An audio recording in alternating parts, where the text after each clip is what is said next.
Attend, O reader, our tale of wonder. Yeah, I like that better, rather than me panicking to figure out a genre in the middle of my sentence. Attend, O reader, our tale of wonder. Welcome back to Paper Cuts, everybody.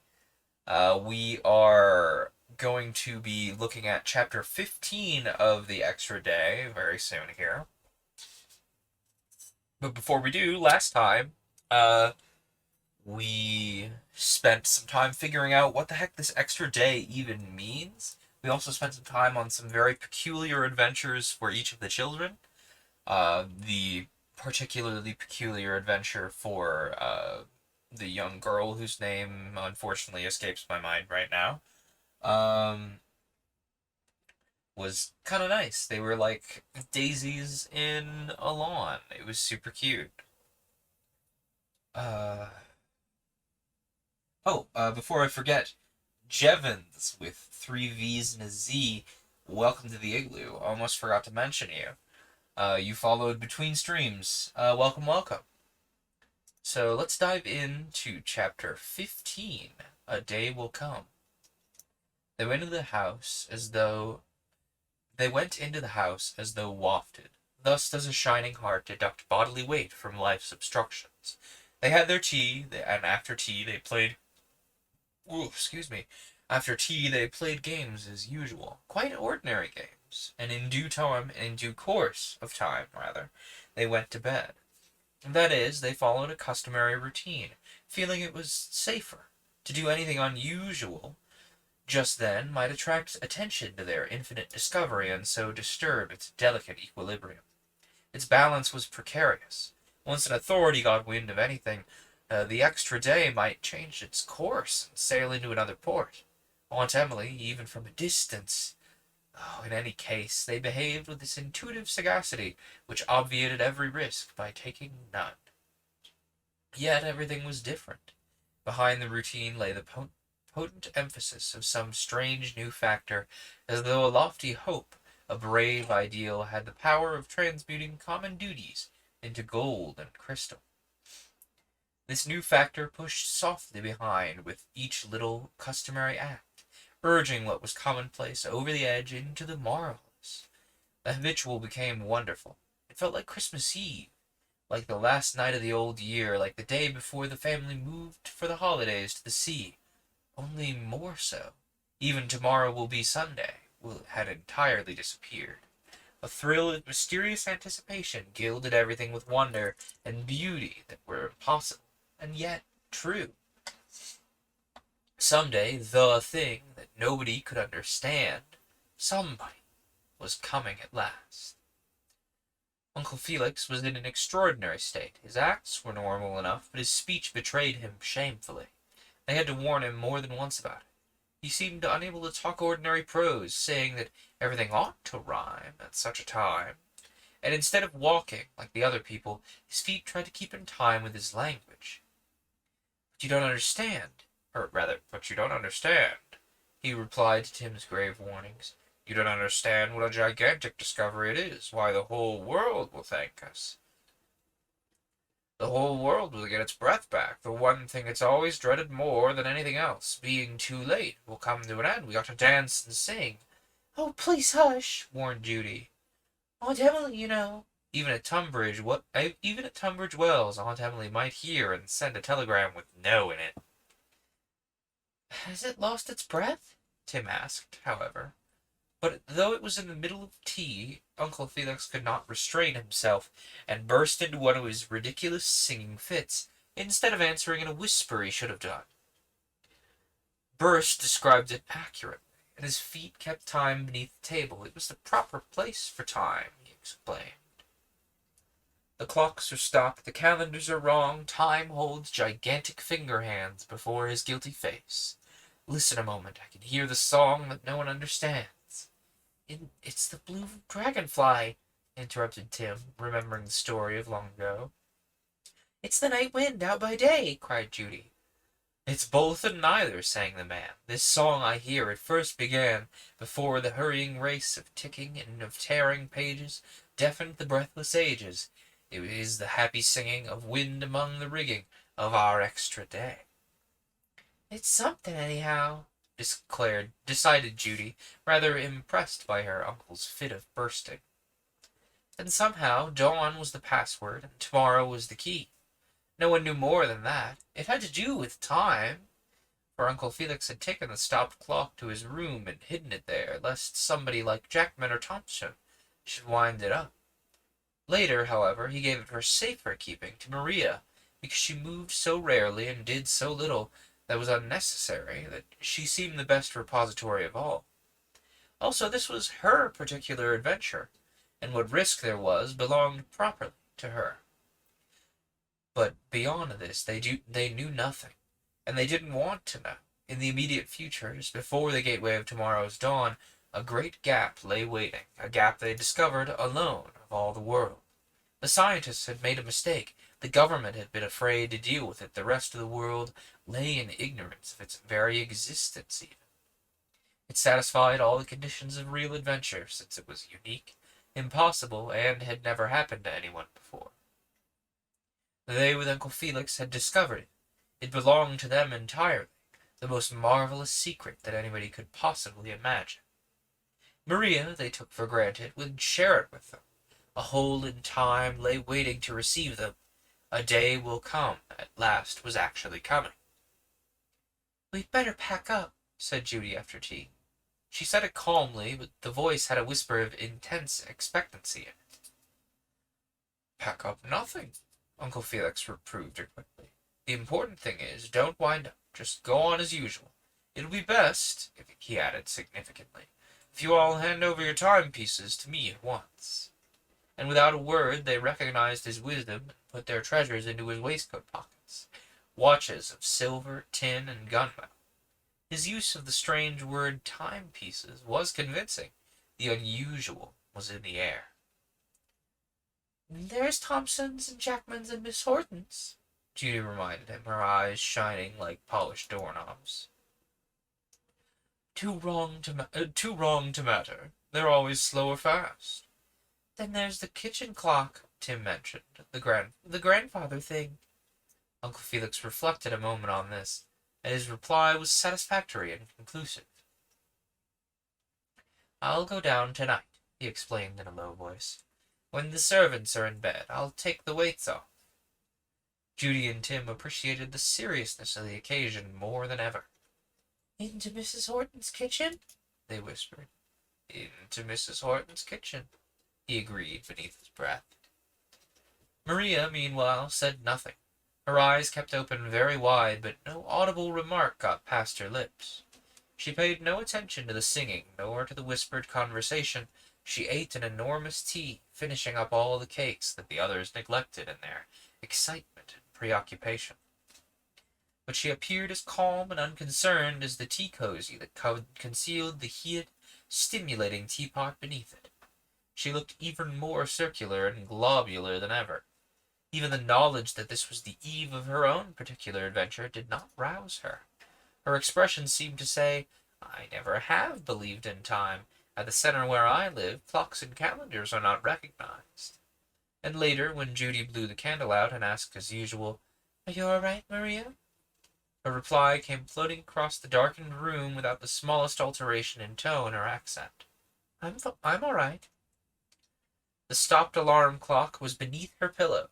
Uncle Felix had tucked them up, each in turn. Everything was all right. She fell asleep, the others fell asleep, and time also fell asleep. And above the old mill house that warm June night, the darkness kept the secret faithfully, yet offered little signs and hints to those who would pay attention. There was a feeling that something or somebody was coming, hung in the very air. There was a gentle haze beneath the stars, and a breeze that passed softly through the lime trees dropped semi-articulate warnings. There were curious, faint echoes flying between the walls and the wood without a center. The daisies heard them and opened half an eyelid. The night wind whispered and sighed as it bore them to and fro. Maria's question entered the dream of the entire garden. Why not? Why not? Why not? Sorry, if I randomly sound strained, it's because library is stepping all over my lap right now. And he's choosing some very choice places to step, aren't you, sir? Mm-hmm.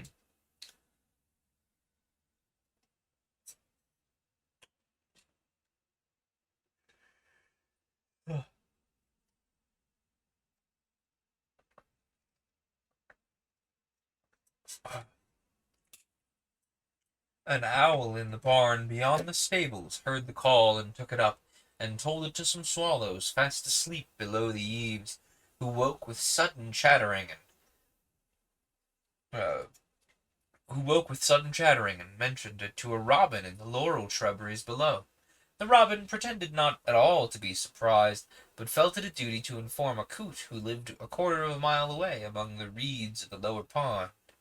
When it returned from its 5-minute flight, the swallows had gone to sleep again, and only the owl went on hooting softly through the summer darkness.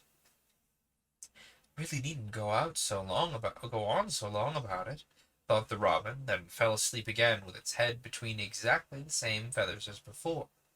But the news had been distributed, the garden was aware, the birds, as natural guardians of the dawn, had delivered their message as their duty was. Why not? Why not? Hummed all night long through the dreams of the mill-house garden. Whedon turned in his sleep and sighed with happiness. Nothing could now prevent it. A day was coming at last, an extra, unused, unrecorded day. The immemorial expectancy of childhood, the universal anticipation, the promise that something or somebody was coming, all this would be fulfilled. This promise is really but the prelude to creation. God felt it before the world appeared, and children have stolen it from heaven. Conceived of wonder, born of hope, and realized by belief, it is the prerogative of all properly beating hearts. Everything living feels it, and everything lives.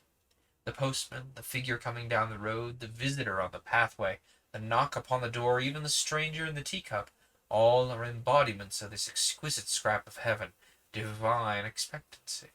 It may be Christmas, it may only be tomorrow, but equally it may be the end of the world. Something is coming into the heart, something satisfying. It is the eternal beginning. It is the dawn. Long after the children had retired to bed, Uncle Felix sat up alone in the big house, thinking. He had made himself cozy in the library, meaning to finish a chapter of a historical novel that he had sadly neglected these past few days, and he set himself to the work. Having trouble turning pages tonight. He set himself to the work with a will. But, try as he could, the story wouldn't run. He fixed his mind upon the scene in vain. He concentrated hard, visualized the place and characters as his habit was, reconstructed the incidents and conversation exactly as though he had seen them happen and remembered them. But the imagination that should have given them life, it failed to operate. It became a mere effort of invention. The characters wouldn't talk of their own accord. The incidents wouldn't flow in a stream as when he worked successfully. Life was not in them. He began again, wrote and rewrote, but failed to seize the atmosphere of reality that alone could make them interesting. Interest, he suddenly realized it, had vanished. He felt no interest in the stupid chapter. He tore it up, and knew it was the right thing to do because he had heard the characters laughing. I'm not in the mood. It's artificial. William Smith of Peckham would have skipped this chapter. There's something bigger in me. I wonder. He lit his pipe and sat by the open window, watching the stars and sniffling the summer scent at night. He let his thoughts go wandering as they would, and the moment he relaxed attention, a sense of pleasant relief stole over him. He discovered how great the effort had been. He also discovered the reason. It offered itself in a flash to his mind that was no longer blocked by the effort and therefore unreceptive. A man can't live adventure and write it too, he realized sharply. He writes what he would like to live. I'm living adventure. The desire to live it vicariously by writing it has left me. Of course. It was a sweet and rich discovery that the adventures of the last 10 days had been so real and meant so much to him. No man of action, leading a deep, full life of actual experience, felt the need of scribbling, painting, fiddling. Glorious, by Jove! He exclaimed between great puffs of smoke. I've struck a fact. He'd been so busily creating these last days that he lost the yearning to describe merely what others did. The children had caught him, body and soul, in their eternal world of wonder and belief. Judy and Tim had taught him this. Yet somehow it was the inactive, calm Maria who loomed up in his thoughts as the principal enchantress. Enchantress, rather. Maria's apparent inactivity was a blind. She did not do very much in the sense of rushing helter-skelter after desirable things. However, she obtained them nevertheless. She got in their way, so they ran into her, and then she claimed them. She knew beforehand, as it were, the way they would take. She was always there whenever anything worth happening was about. And though she spoke so little during a general conversation, for instance, she said so much. At the end of all the talk, it was always Maria who had the important thing. Her why, and why not, that very afternoon was all that he remembered of the intricate and long discussion. It left the odd impression on his mind, that talk, all the world over, said one thing only. The millions of talkers on the teeming earth, eagerly chattering in many languages, the one and the same thing, they all said it. There was only one thing to be said. That is, they were all trying to say it. Maria had said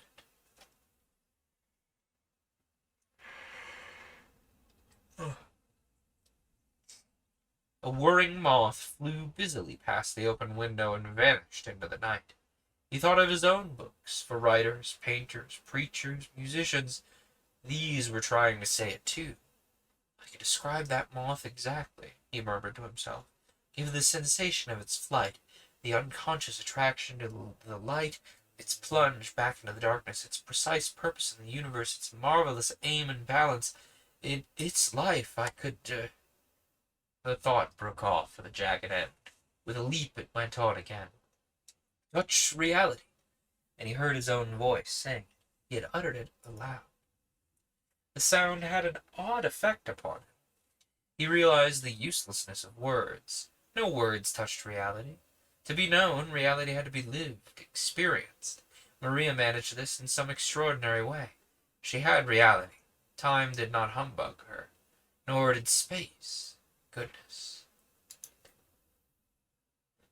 Okay, one moment. I need to blow my nose, because I feel like I've got gunk, so I'm going to mute the mic real quick.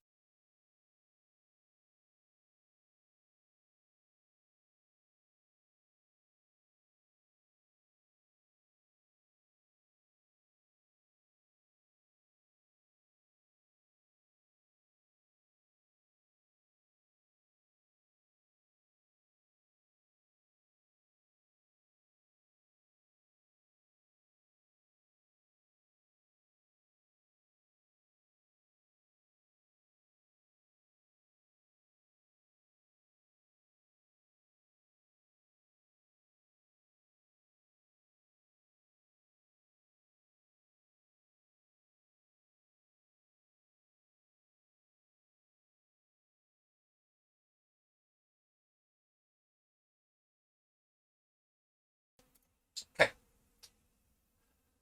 The moth whirred into the room, softly banging itself against the ceiling, rather, and through the smoke from his pipe he saw a dozen more were doing the same thing with tireless energy. They felt or saw the light, all obeyed the one driving desire to get closer into it. He saw millions and millions of people, the world over, rushing about on two legs and behaving similarly. How did they run about and fuss, to be sure?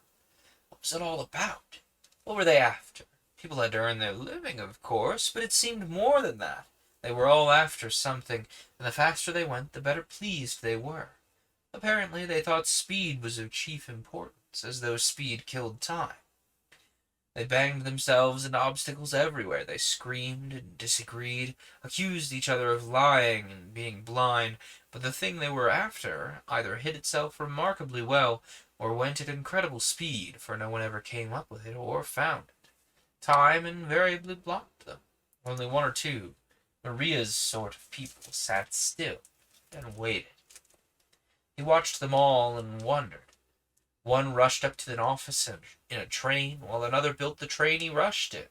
One wore black and preached a sermon, another wore blue and guarded a secret, a third wore red and killed, a fourth wore very little and danced. In the end, all were nothing and disappeared. Some lived in a room and read hundreds of books. Another wrote them. One spent his days examining the stars through a telescope. Another hurried off to find the poles. Hundreds were digging into the ground, ferreting in the air or under the water. A large number fed animals, then killed and cooked them when they had been fed enough. Hens laid eggs, and eggs produced hens that laid more eggs. There were always thousands hurrying along the roads, then coming back again. The millions of living beings were everywhere, extremely busy after something. Yet hardly any two of them agreed exactly what it was they sought. There were sects, societies, religions by the score, yet each one was cocksure it knew and had found reality, but proved by the continuous busy searching that it had not been found. Yet all, oddly enough, fitted together fairly well as in a gigantic dance, though obviously no one knew exactly what the tune was, nor who played it. Would they ever know? Would they all die before they found it? Were they all after the same thing, or after a lot of different things? And why, in the name of goodness, couldn't all they agree about it? Wasn't it perhaps that they looked in different ways, all for the same thing? Surely the world had existed long enough for that to be settled finally. Reality. Time prevented it always. A moth fell with a soft and disconcerting plop upon the top of his head, cannonaded thence against the window-sill, and shot out into the night again. He came back with a start to his reality, that he'd promised the children an extra day, that for 24 hours, in spite of the paradox, time should cease its driving hurry, and that, for the moment at any rate, he was very sleepy, must go upstairs to bed.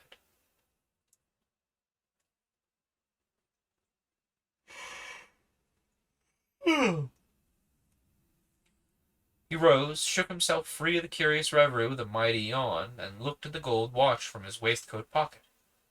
Out came a number of other timepieces with it, and it was then that the personality of Maria entered the room and stood beside him, saying distinctly, "This is my particular adventure, please remember."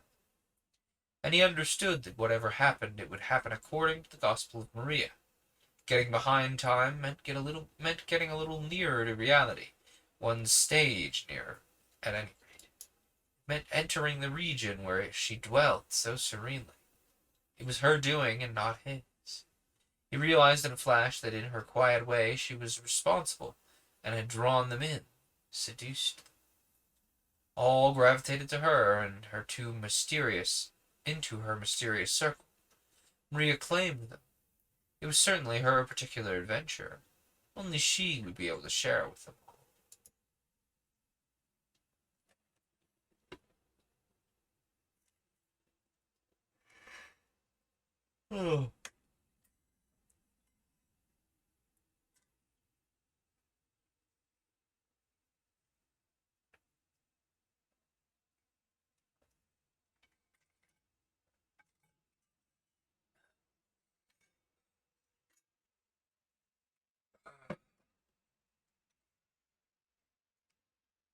I should not have had some of that yerba this morning. I think it's making me sleepy now. Admittedly, we're starting a little late. Usually we'd be an hour into things by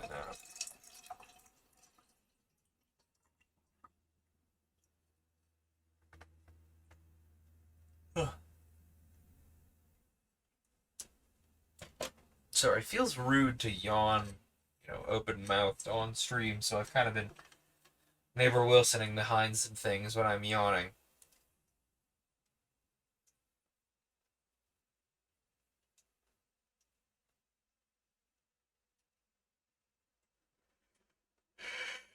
Ugh.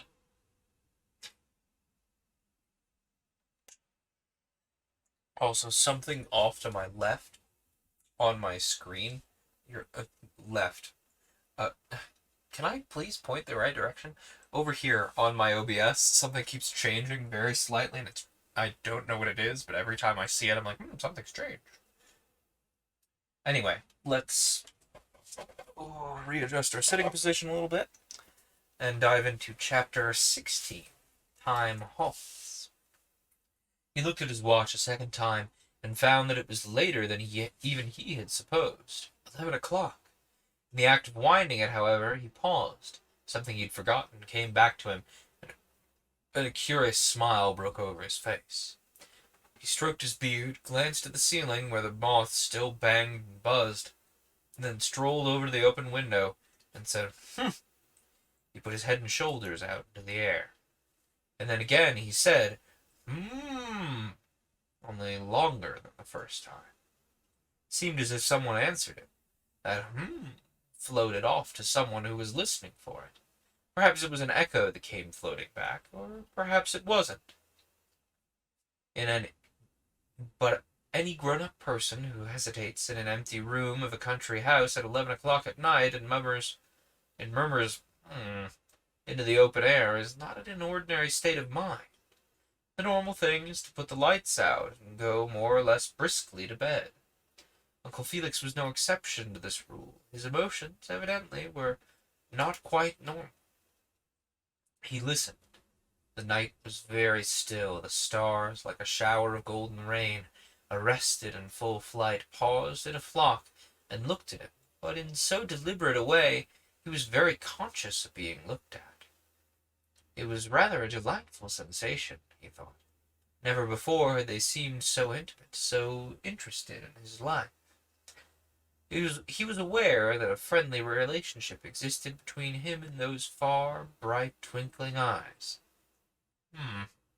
He murmured softly once again, then heard a sound of wings rush whirring past his face, and next the chattering of birds somewhere overhead among the heavy eaves.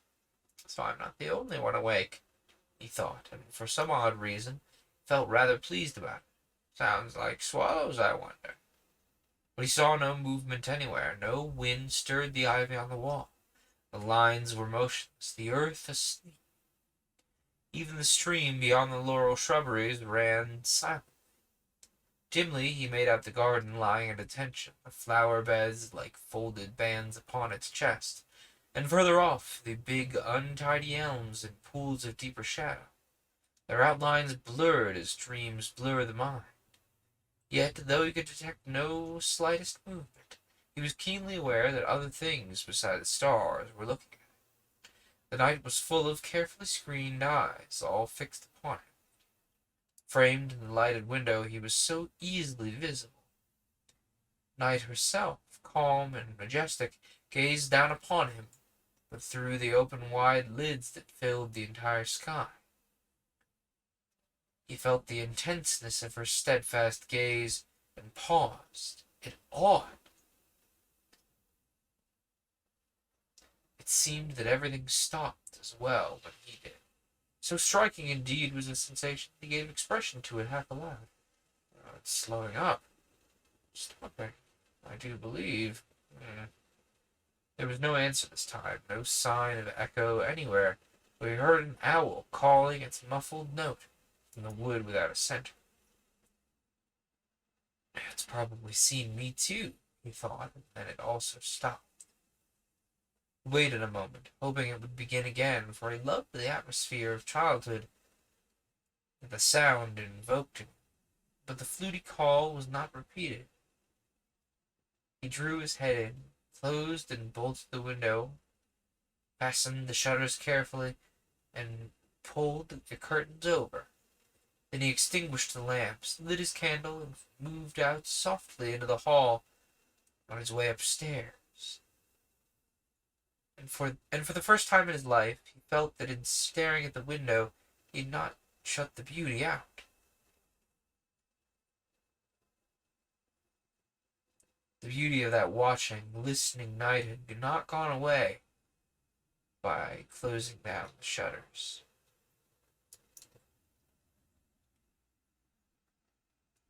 It was not lost, however. It stopped there. This novel realization was very strange and very exquisite, and so regret would not operate.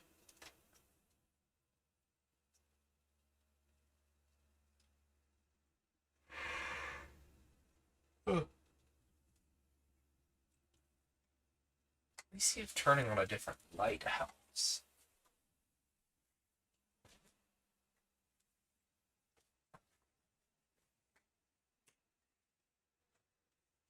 Oh, immensely.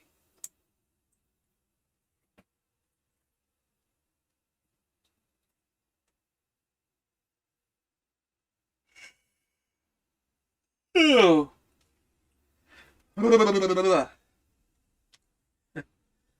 Half tempted to make myself something warm to drink in hopes that it awakens me further.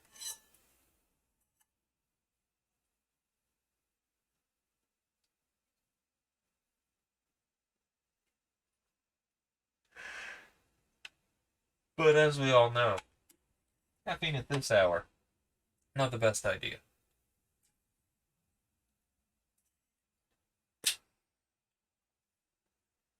Where were we? Regret did not operate, I believe.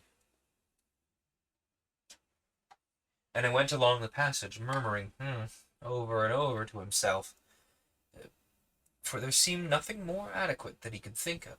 The servants had long since gone to bed. He alone was awake in the whole big house. He moved cautiously down the long corridor toward the green baize doors, fully aware that it was not the proper way upstairs. He pushed them, and they swung behind him with a grunt that repeated itself several times, lessening and shortening until it ended in an abrupt puffing sound, and he found himself in a chilly corridor of stone. It was very dark. The candle threw the shadow of his hand down the gaping length in front of him. He went stealthily a few steps further, then stopped up opposite a closed door of white. For a moment he held his breath, examining the panels by the light of the raised candle, then turned the knob of brass, threw it wide, and found himself in Miss Horton's kitchen. The room was very warm. There was the curious, familiar smell of brooms and aprons, of soap and soda, flavored with brown sugar, treacle, and a dash of toast and roasted coffee. The ashes still glowed between the bars of the range like a grinning mouth. He put the candle down and looked about him nervously. There was an awful moment when he thought a great 6-foot cook with a red visage and bare arms would rise and strike him with a ladle or a rolling pin. In the faint light he made out of the white deal table in the center, the rows of pots and pans gleaming in midair, dishcloths hanging on a string to dry, layers of plates of various sizes on the shelves, and jugs suspended by their handles at an angle ready for pouring out. He saw the dresser with its huge capacious drawers, the only drawers in the world that opened really, or opened easily, and were deep enough to be of value. Also, there was a sound. The sound all kitchens have, steadily tapping, clicking, ticking. He turned and saw the familiar object whence the sound proceeded. At the end of the great silent room, upright like a sentry placed against the wall, stiff and rigid, he saw a figure with a round and pallid face, staring solemnly at him through the gloom. He stiffened and stood rigid too, listening to the tapping noise that issued from its hollow interior of wood and iron. Watching him with a remorseless mien, the kitchen clock asked him for the password. Why not? Why not? Its ticking said distinctly. The warmth was comforting. He sat down on the white deal table, knowing himself an intruder, boldly facing the tall monster that guarded the deserted room and challenged him. You haven't stopped, he answered in his beard. Why not? And as he said it, a new expression stole upon its hardened countenance. The challenge melted, the obdurate state relaxed. The quaint grandfatherly aspect of benevolence shone over it like a smile. It looked not only to be ages and ages ago, when he was a boy, sliding down the banisters towards it, or towards its counterpart in the hall. Wink.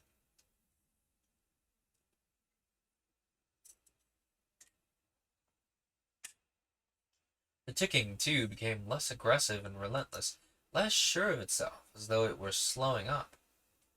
There was a plaintive note behind the metallic sharpness.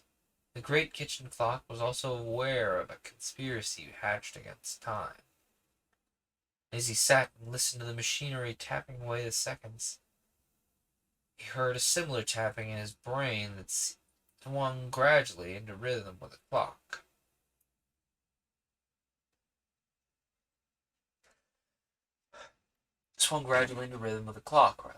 The pendulum in his mind was swinging, each swing a little shorter than the one before, and he remembered that a dozen pendulums in a room, starting at different lengths, ended by swinging all together.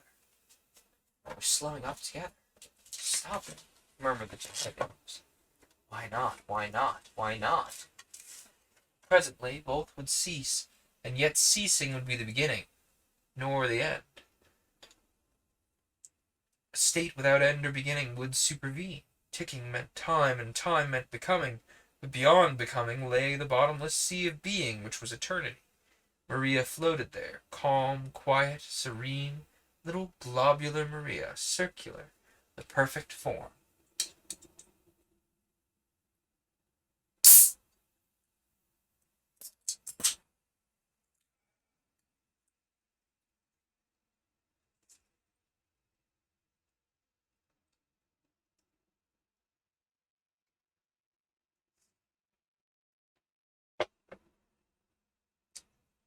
Sorry if that's intrusive. I'm trying everything I can to keep my eyes open because I'm really enjoying this story. I'm just sleepy.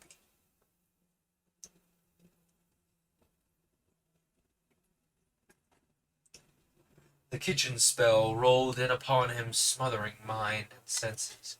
It came at first so gradually he hardly noticed it, but it rose and rose and rose, till at length he dipped to the eyes in it, and then finally his eyes went under too.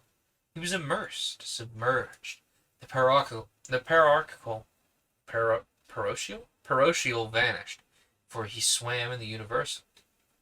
He felt drowsy, soothed, and very happy.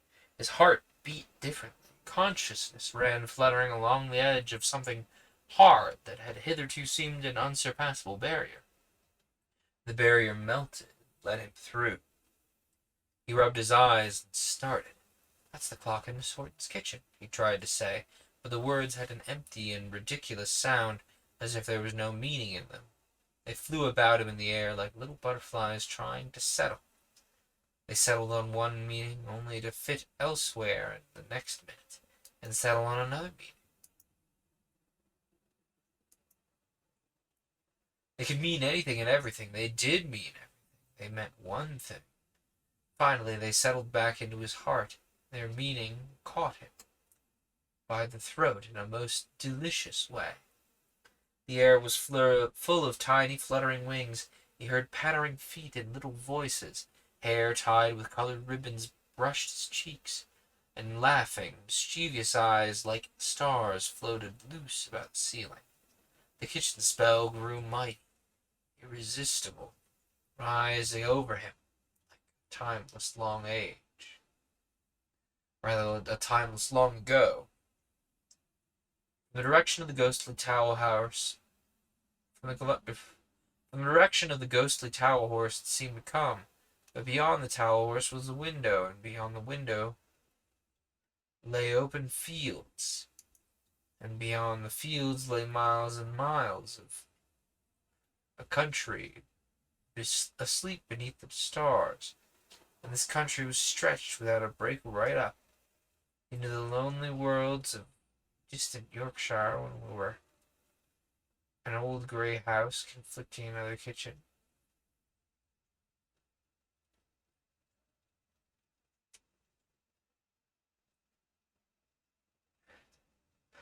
All the empty kitchens of England were at this moment in league together, but this Yorkshire kitchen was the parent of them all, and thence the spell first issued. It was his own childhood kitchen.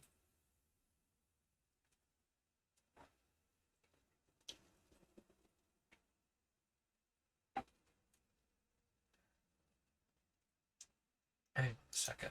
I'm gonna see if I can do a little aerobics to try and get a little more blood flowing because I'm just sleepy. I'm enjoying this, but I keep losing my place because I'm big sleepy.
You know what? Far from the first time that I have shifted the camera to allow me to stand while recording this.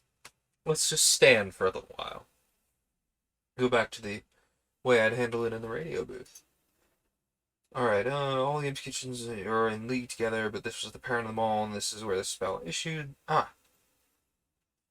And Uncle Felix traveled backwards against the machinery of time that cheats the majority so easily with its convention of moving hands and ticking voice and bullying, staring visage. He slid swiftly down the long, banistered ascent of years, and reached in a flash that old somber Yorkshire kitchen, and stood 4'0", face smudged, fingers sticky, beside the big deal table, with the dying embers in the grate upon his right.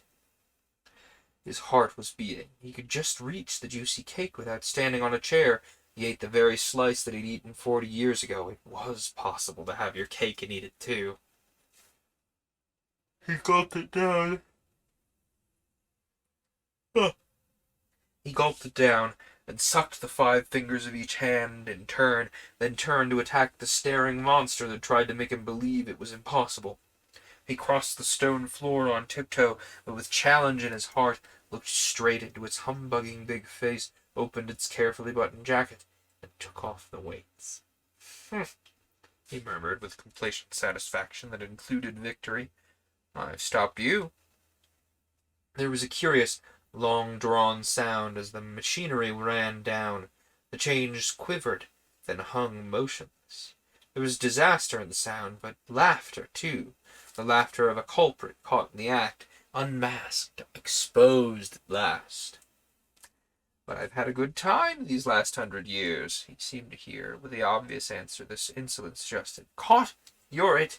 In a tone that was not wholly unlike Maria's. He turned and left the kitchen as stealthily as he had entered it. He went along the cold stone corridor, through the green baize doors, and up the softly carpeted stairs to his bedroom.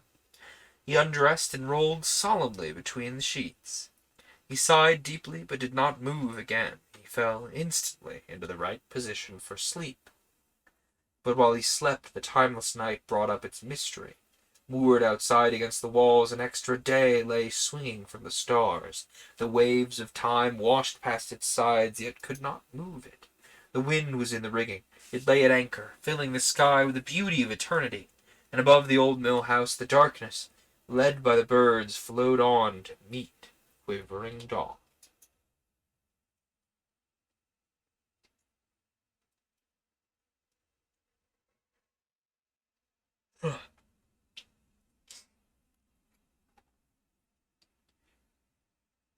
Chapter 17. A Day Has Come. Maria's Particular Adventure. The day was hardly born, and still unsure of itself, when a robin with its tail cocked up stood alertly on the window-sill of Uncle Felix's bedroom, peeped in through the open sash, and noticed the objects in front of it with a certain deliberation. The objects were half in shadow, but Unlike those it was most familiar with, rather, it did not move in the breeze that stirred the world outside. The robin had just swung up from a lilac branch below. Its toes were spread to their full extent for balancing purposes. It peeped busily in all directions. Then suddenly a big object at the far end of the darkened room moved slowly underneath a mass of white, as Uncle Felix, aware that someone was watching him, rolled over in his bed, opened his sleepy eyes, and stared. At the same moment the robin twitched and fixed its brilliant glance upon him. It had found the particular object it sought.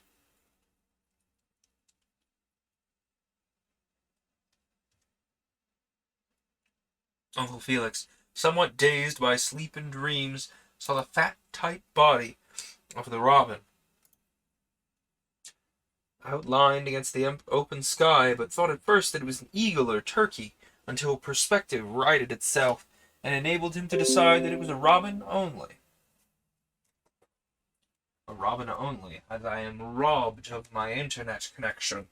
One moment, I'll fix it.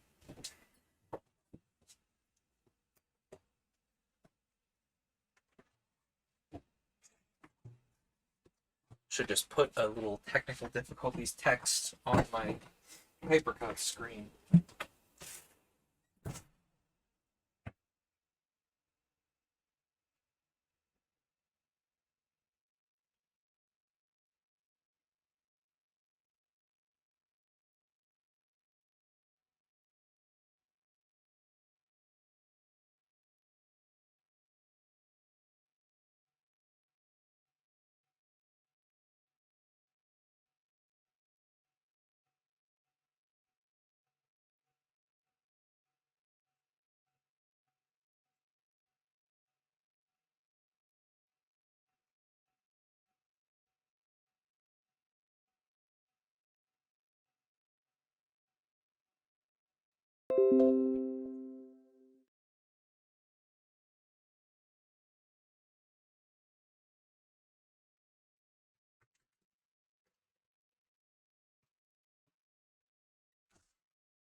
Okay, I've tried a little clever trick.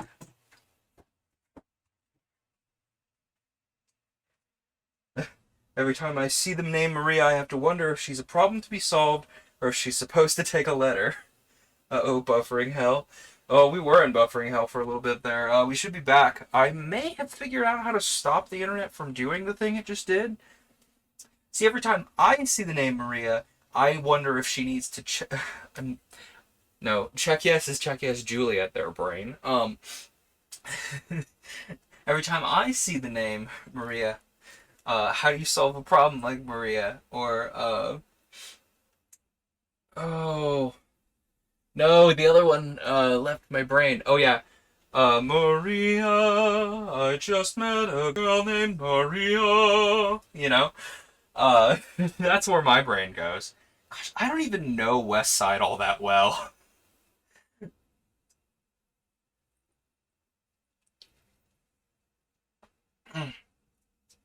That's what I get for sipping carbonated objects too quickly. Ow. Also, why is none of my chat display coming up? I just noticed that. Excuse you, stream elements. People have been saying things in chat and they're not coming up. Oh, excuse me.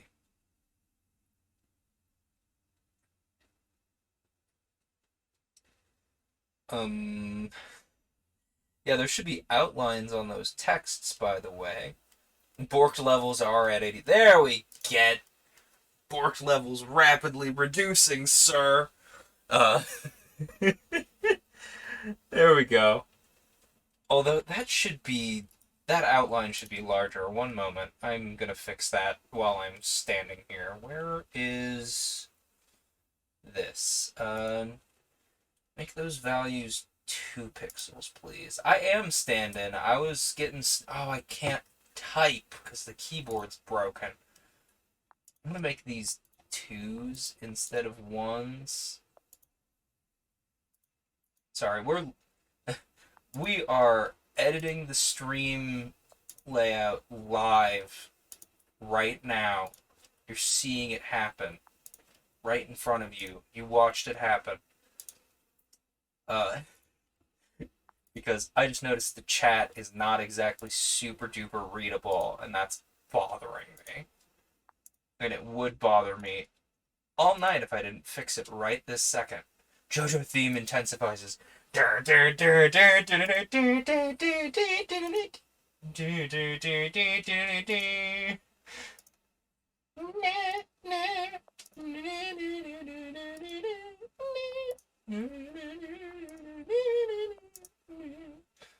Okay, that will make the chat plugin crash for a second, but then it should fix. So, question of the day, did this fix? Fix me? I mean, it sorta did, sorta didn't. Roommates made good soup. I'm jealous. I want good soup. I'd have to go to the trouble of making good soup myself. Yeah, chat line message, line height 1 EM, text shadow, -2 pixels, -2 pixels, 0, 2 pixels, 2 pixels, 2 pixels, -2 pixels, 0, -2 pixels, 2 pixels, 0, 2 pixels, 2 pixels, 0, and the text color is white. That should have worked. It didn't. Well, it didn't work as well as I was hoping, but it sort of worked. I'll fix it properly later when we're not actively supposed to be reading. Where were we? Decide that it was a Robin only, I think is where we were, because I made a quip about the internet robbing me of my rhythm. A Robin only. He saw its scut tail pointing, and from the attitude of the bird, of its cocked-up tail, of the angle of its neck and head, to say nothing of the inquisitive way that it peeped sideways at him over the furniture, he realized that it had come in with a definite purpose, a purpose that concerned himself. In a word, it had something to communicate. Odd, he thought drowsily as he met its piercing eye. A robin in my room at dawn. I wonder what it's up to. Then, remembering vaguely that he expected somebody or something out of the ordinary, he made a peculiar noise that seemed to meet the case. He tried to whistle at it, but his lips, being rather dry, made instead a hissing sound that would have frightened most robins out of the room at once. On this particular bird, however, the effect was just the opposite. It hopped self-consciously onto the dressing-table, fluttered next to the armchair, and at the same second dropped out of sight behind the end of the four-poster bed. It acted, that is, with decision. It was making distinct advances.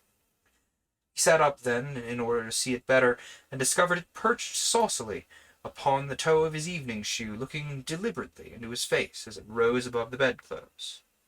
"Oh, come along," he said, making his voice as soft as possible.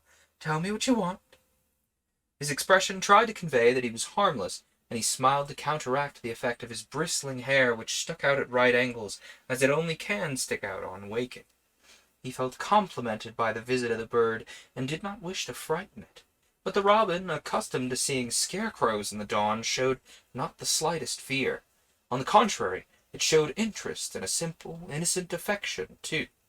It fluttered up onto the rail between the bedposts, almost within reach of his stretched-out hand. Its flexible toes clutched the bar as though it were a twig.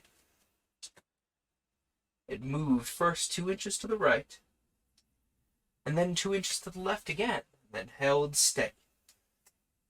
It next flicked its tail and cocked its small head sideways, as if about to deliver a speech or message it had learned by heart, stared intently into the bearded human visage in front of it, abruptly opened its wings, whirred them with a rapidity that made a sound like a shower of peas striking a taut sheet, and then with a single, exquisitely chosen curve, vanished through the open window, and was gone. This one keeps poking me in the butt, like, hey, pay attention, pet me. So he gets picked up. He gets picked up and shown to the world. Anyway. "Well," murmured the confused and astonished man, "if anything means anything, that does. Oh, I wonder what it does mean." He was a little startled, and he remained in a sitting position for some minutes, staring at the open window and hoping the robin would return. Somehow he didn't think it would, but he hoped it might. The robin, however, made no sign, and meanwhile the dawn slipped higher up the sky, showing the groups of trees with greater sharpness. A draught of morning air came in. The dawn, he thought. How marvelous! Perhaps the robin came to show me that. He sniffed the fresh perfume of dew and leaves and earth that rises for a moment with the early light and then fades away. Or that, he added, pausing to enjoy the delicate fragrance. But for the bird I should have slept and missed them both. I wonder. He wished he were dressed and out upon the lawn, but the bed was enticing, and it was no easy thing to get up and wash and put on 11 separate articles of clothing. What a pity he was not dressed like a bird in one garment only. 11 separate articles of clothing? Sorry. Let's think about that. So, like, at that time, he would have had some kind of easily launderable and replaceable underclothing. So that makes 2, maybe 3 garments, right? Initially. And then we have, like, actual pants. That's 4. Shirt would be 5. I guess a jacket would make 6. But where's the other 5? Would it be like a collar or like a wig? I'm not sure. What would make the other 5 garments there? Am I missing something? Because like you would have a shirt. You'd have like the base layer shirt. Oh, and then one layer of shirt over that, and then one more, like, presentable shirt over that, and then a jacket. So that would make 4 there. And then you'd have, like, the underlegging, and then, like, you'd have the underlegging makes 5, pants makes 6, I guess socks makes 7, shoes makes 8. Did we count a jacket already? I guess that makes 9. I guess if you'd count, like, eyeglasses, that would make 10, but then we're still 1 short. This requires further research, clearly. I'll have to rustle about and see if I can find that. Anyway, what a pity he was not dressed like a bird in one garment only. What a pity he could not wash himself by flying through a rushing shower of sweet rain. By the time his clothes were on, he had made his way downstairs and unlocked the big chain doors. All the strange, wild emotion could have evaporated, if only he could have landed with a single curve among the flower beds, as the robin did. Besides, he would feel hungry, and a worm. Library is insisting that he gets his moment on camera. He's like, no, I'm insisting you pet me. You just have to pick me up with your stand. Yeah. But you wanted my attention. Now you have it. You just get to be in front of the whole wide world for it. The warmth of the bed crept upward towards his eyes. The eyelids dropped of their own accord. His weight sank slowly downwards. The pillow was as smooth as cream. He remembered Judy saying once that if a war came, she would go out and soothe pillows. A pillow was, indeed, a very soothing thing. His head sank backwards into a mass of feathery sensations like a flock of dreams, and he drew a long, deep breath.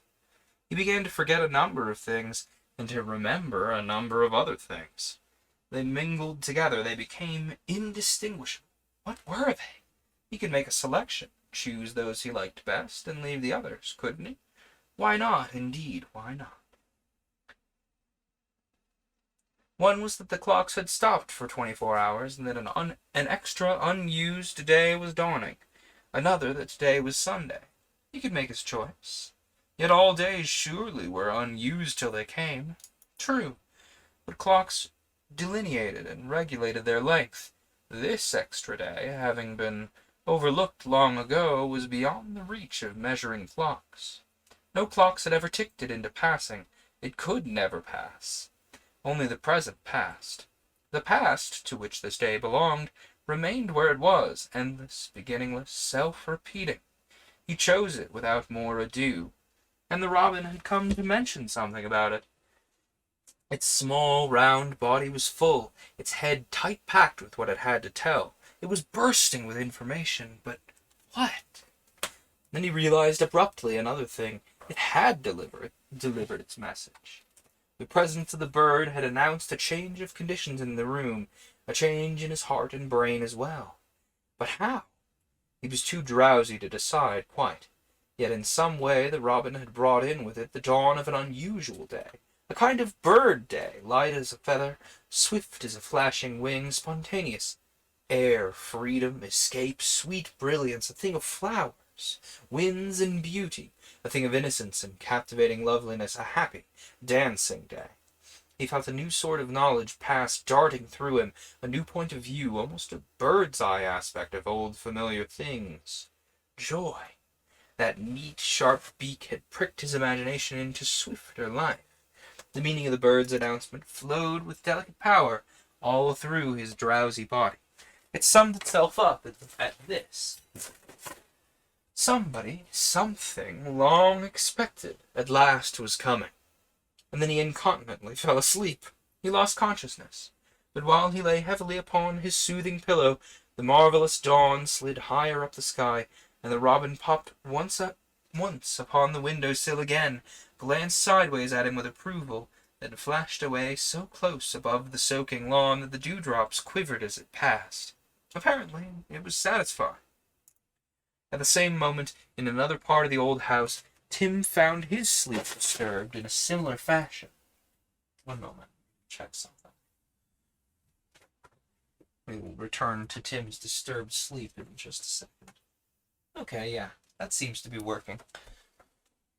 Sorry, I have to check something out my window. Tim found his sleep disturbed in a similar fashion. A shrill twittering beneath the eaves mingled with his dreams. He shook a toe and wrinkled up his nose, and woke. His bedroom, being on the top floor, was lighter than those below. There were no trees to cast shadows or obstruct the dawn. Tim rubbed his eyes, yawned, scratched, and then pattered over to the window to see what all the noise was about. In his nightshirt he looked like a skinny bird with folded wings of white as he leaned forward and stuck his head out into the morning air. Up upon the strip of back lawn below, the swallows, who had been chattering so loudly overhead, stood in an active group. Clutching the cold iron bars and resting his chin upon the topmost one, he watched them. He had never before seen swallows on the ground like that. He associated them with the upper sky. It was odd to see them standing instead of flying. Their behavior seemed not quite normal. There was a commotion of an unusual kind among them. A gray cat, stalking them warily down the stable path, came near, but did not trouble them. They felt no alarm. They strutted about like a lot of black-frocked parsons at a congress. They looked as if they had hands tucked behind their pointed coat-tails. They were talking among themselves, discussing something, and from time to time they shot upward glances at the window just above them, at himself. I believe they want me to look at something or other, the boy thought vaguely. It seemed as if he had picked them out of a dream and put them there upon the lawn. He felt dazed and happy. He had been dreaming of curious, wild things. Where was he? What had happened? Feels just like something's coming. Or perhaps somebody. Someone's about the grounds, perhaps. It was very exciting to be awake at such an unearthly hour. The sun was still below the edge of the gigantic earth. A great, slow thrill stole up into his heart. He noticed the streaks of color in the sky and felt the chilly wind. "It's the sunrise!" he exclaimed, rubbing one naked foot against the other. "That's what it is, and I'm up to see it." The thrill merged into a deep, huge sense of wonder that enthralled him. At the same moment the swallows, disturbed by his voice, looked up with one single accord, then rose in a single sweep, and whirled off into the upper air, wings faintly tinged with gold. They scattered. Tim watched them for a little while, perfectly aware that he watched something perfectly magnificent. His eyes followed one bird after another, caught in a sudden little rapture he could not understand, then turned and saw his bed flushed with early pink across the room. With a running jump he landed among the sheets, rolled himself up into a ball, and promptly fell asleep again. It was not yet 4 o'clock. Across the landing, meanwhile, Judy, wakened by a brush of feathery wind, was at her window too. She felt very sure of something, although she didn't in the least know what. It was the same thing that Tim and Uncle Felix knew, only they knew that they didn't know it, whereas she didn't know that she knew it. Her knowledge, therefore, was greater than theirs. The room was touched with a soft gray light. It was to the west, and the night still clung about the furniture. Like a ball in a saucer, Maria lay asleep in bed against the opposite wall, her neutrality to all that was going on, absolute as usual. But Judy did not wake her. She preferred to live alone. She knew that she was alive in her nightgown between night and morning, and that was an unusual pleasure she wished to enjoy without interference. For months she had not waked before 7:30. The excitement of the unfamiliar was in her heart. She had caught the earth asleep, surprised it. For the first time in her life she saw the earth, and she discovered it. She knelt on a chair beside the open window, peering out, and as she did so, a strange, wild cry came sounding through the stillness. It was like a bugle call, but she knew no human lips had made it. She glanced quickly in the direction whence it came, the pond, and the next instant the reeds about the cage parted, and the thing that had emitted the curious wild cry emerged plainly into view. It was a pompous-looking creature, and it came out waddling. "It's the up-and-under bird," exclaimed Judy in a whisper. "Something's happening." It was a waterfowl, a creature whose mysterious habit of living upon the surface of the pond, as well as underneath, made the children's nickname a necessity. And now it was attempting a raid on land as well. But land was not its natural place. Something certainly had happened, or was going to happen. "It's an opportunity," decided Judy instantly. Far more than an opportunity, a snopportunity was something to be snapped up quickly, the sort of thing that ordinarily happened behind one's back, usually discovered too late to be made use of. "I've caught it!" She remembered that the clocks had stopped, and yet, not knowing why, she had remembered it. It was the thing she didn't know she knew. She knew it before it happened. That was a snopportunity. She watched the heavy bird for a considerable time as it slowly appropriated the land it had no right to. It moved, she thought, like a twisted drum on a very short drumstick. It had a waterlogged appearance. It was bird and fish ordinarily, but now it was pretending to be animal as well. A thing. It flew, it swam, and it walked. Its webbed feet patted the ground complacently. It came laboriously towards the wall of the house, then halted, paused a moment, then turning its eyes up, while Judy turned her eyes down, the pair of creatures looked at one another steadily for several seconds. "You're not out for nothing, so now I know." The reply was neither in the affirmative nor in the negative. The up-and-under bird said nothing. It made no sign, just turned away, stalked heavily back across the lawn, without once either looking to the right or the left, launched itself upon the water, uttered its strange bugle call for the last and second time, then promptly disappeared below. The tilt of its vanishing tail expressed sublime indifference to everything on land. And Judy, reflecting vaguely that she, too, was something of an up-and-under creature, followed its example, though without the same dispatch or neatness of execution. She tumbled sideways into bed and disappeared beneath the sheets, aware that the bird had left her richer than it had found her. It communicated something that lay beyond all possible explanation. She had no tail, nor did she express indifference. On the contrary, she hugged herself, making sounds of pleasurable anticipation in her throat that lay plunged among depths of soothing pillows. It seems then that the entire household, the important portion of it at any rate, had been duly notified that something unusual was afoot, and that the dawn of the day was just breaking through a ghostly sky that was directly out of the ordinary. The birds, always the first to wake, and provided with the most sensitive apparatus for recording changes, had caught the mysterious whisper from the fading night. They had instantly communicated it to the best of their ability to their established friends. The robin, the swallows, and the up-and-under bird, having accomplished their purpose, disappeared from view in order to attend to breakfast and the arrangement of their own subsequent adventures. Earth, air, and water had been delivered messages. The news had been flashed. Those who deserved it had been warned. The day could now begin. Maria, alone, meanwhile, slept on soundly, secure in that stodgy immobility that takes no risks. Oblivious, apparently, of all the secret warnings of excitement or alarm, she lay in a tight round ball, inactive and undisturbed. Even her breathing revealed her peculiar idiosyncrasy. No actual movement on her surface was discernible.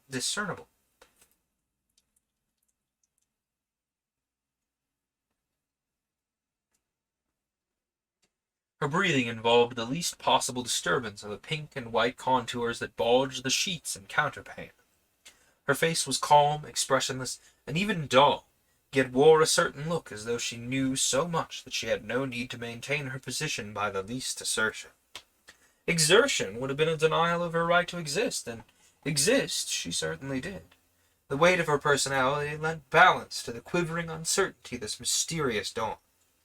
Maria remained an unassailable reality, an immovable center round which anything might happen, yet never end, and certainly no disaster come. And Judy, glancing at her as she disappeared below her own sheets, noted this fact without understanding that she did so. This was another aspect of the thing she didn't know she knew. Maria's asleep, she felt, so there's no need to get up. It's all right. In spite of the marvelous thing she knew was coming, that is, she felt herself anchored safely to the firm reality of calm Maria soundly, peacefully asleep. And 5 minutes later she was in the same desirable condition herself. But hardly were they all asleep than a figure none of them had noticed, yet all had perhaps vaguely felt, rose out of the little ditch this side of the laurel shrubberies, and advanced slowly toward the old mill house. The shape was a shadowy and indeterminate form at first. It might have been a bush, a sheaf of straw, a clump of high-grown weeds, for birds fluttered just above it, and the swallows darted down without alarm. A shaggy thing, it seemed part of the natural landscape. Halfway across the lawn, however, it paused and stretched itself. It rubbed its eyes, yawned, and as it shook the sleep from face and body, the outline grew distinctly clearer. The thing that had looked like a bundle of hay or branches resolved itself into a human being. The loose untidiness gave place to definite shape, as leaves, grass, twigs, and wisps of straw fell fluttering from it to the ground. It was a pathetic and yet wonderful sight. Beauty, happiness, and peace about it somewhere, together with a soft and tender sweetness that tempered the wildness of its aspect. Indescribably these qualities proclaimed themselves. It was a man. "Well, they've seen me twice," he mentioned to the dipping swallows. "This is my third appearance. They'll recognize me without a word. The day's come."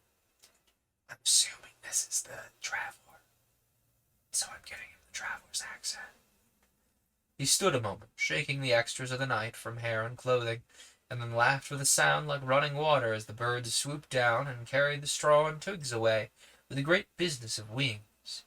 Next, glancing up at the open windows of the house, he started forward with a light but steady step. They will not be surprised, for they have always believed in me. They knew some day I should come, and in the twinkling of an eye." He paused and chuckled in his beard. "I'm not the one thing they're expecting, but I'm next door to it. I can show 'em how to look at any rate." And he began softly humming the words of a little song he'd evidently made up himself, and therefore liked immensely. He neared the walls. The sunrise tipped a happy, glorious face.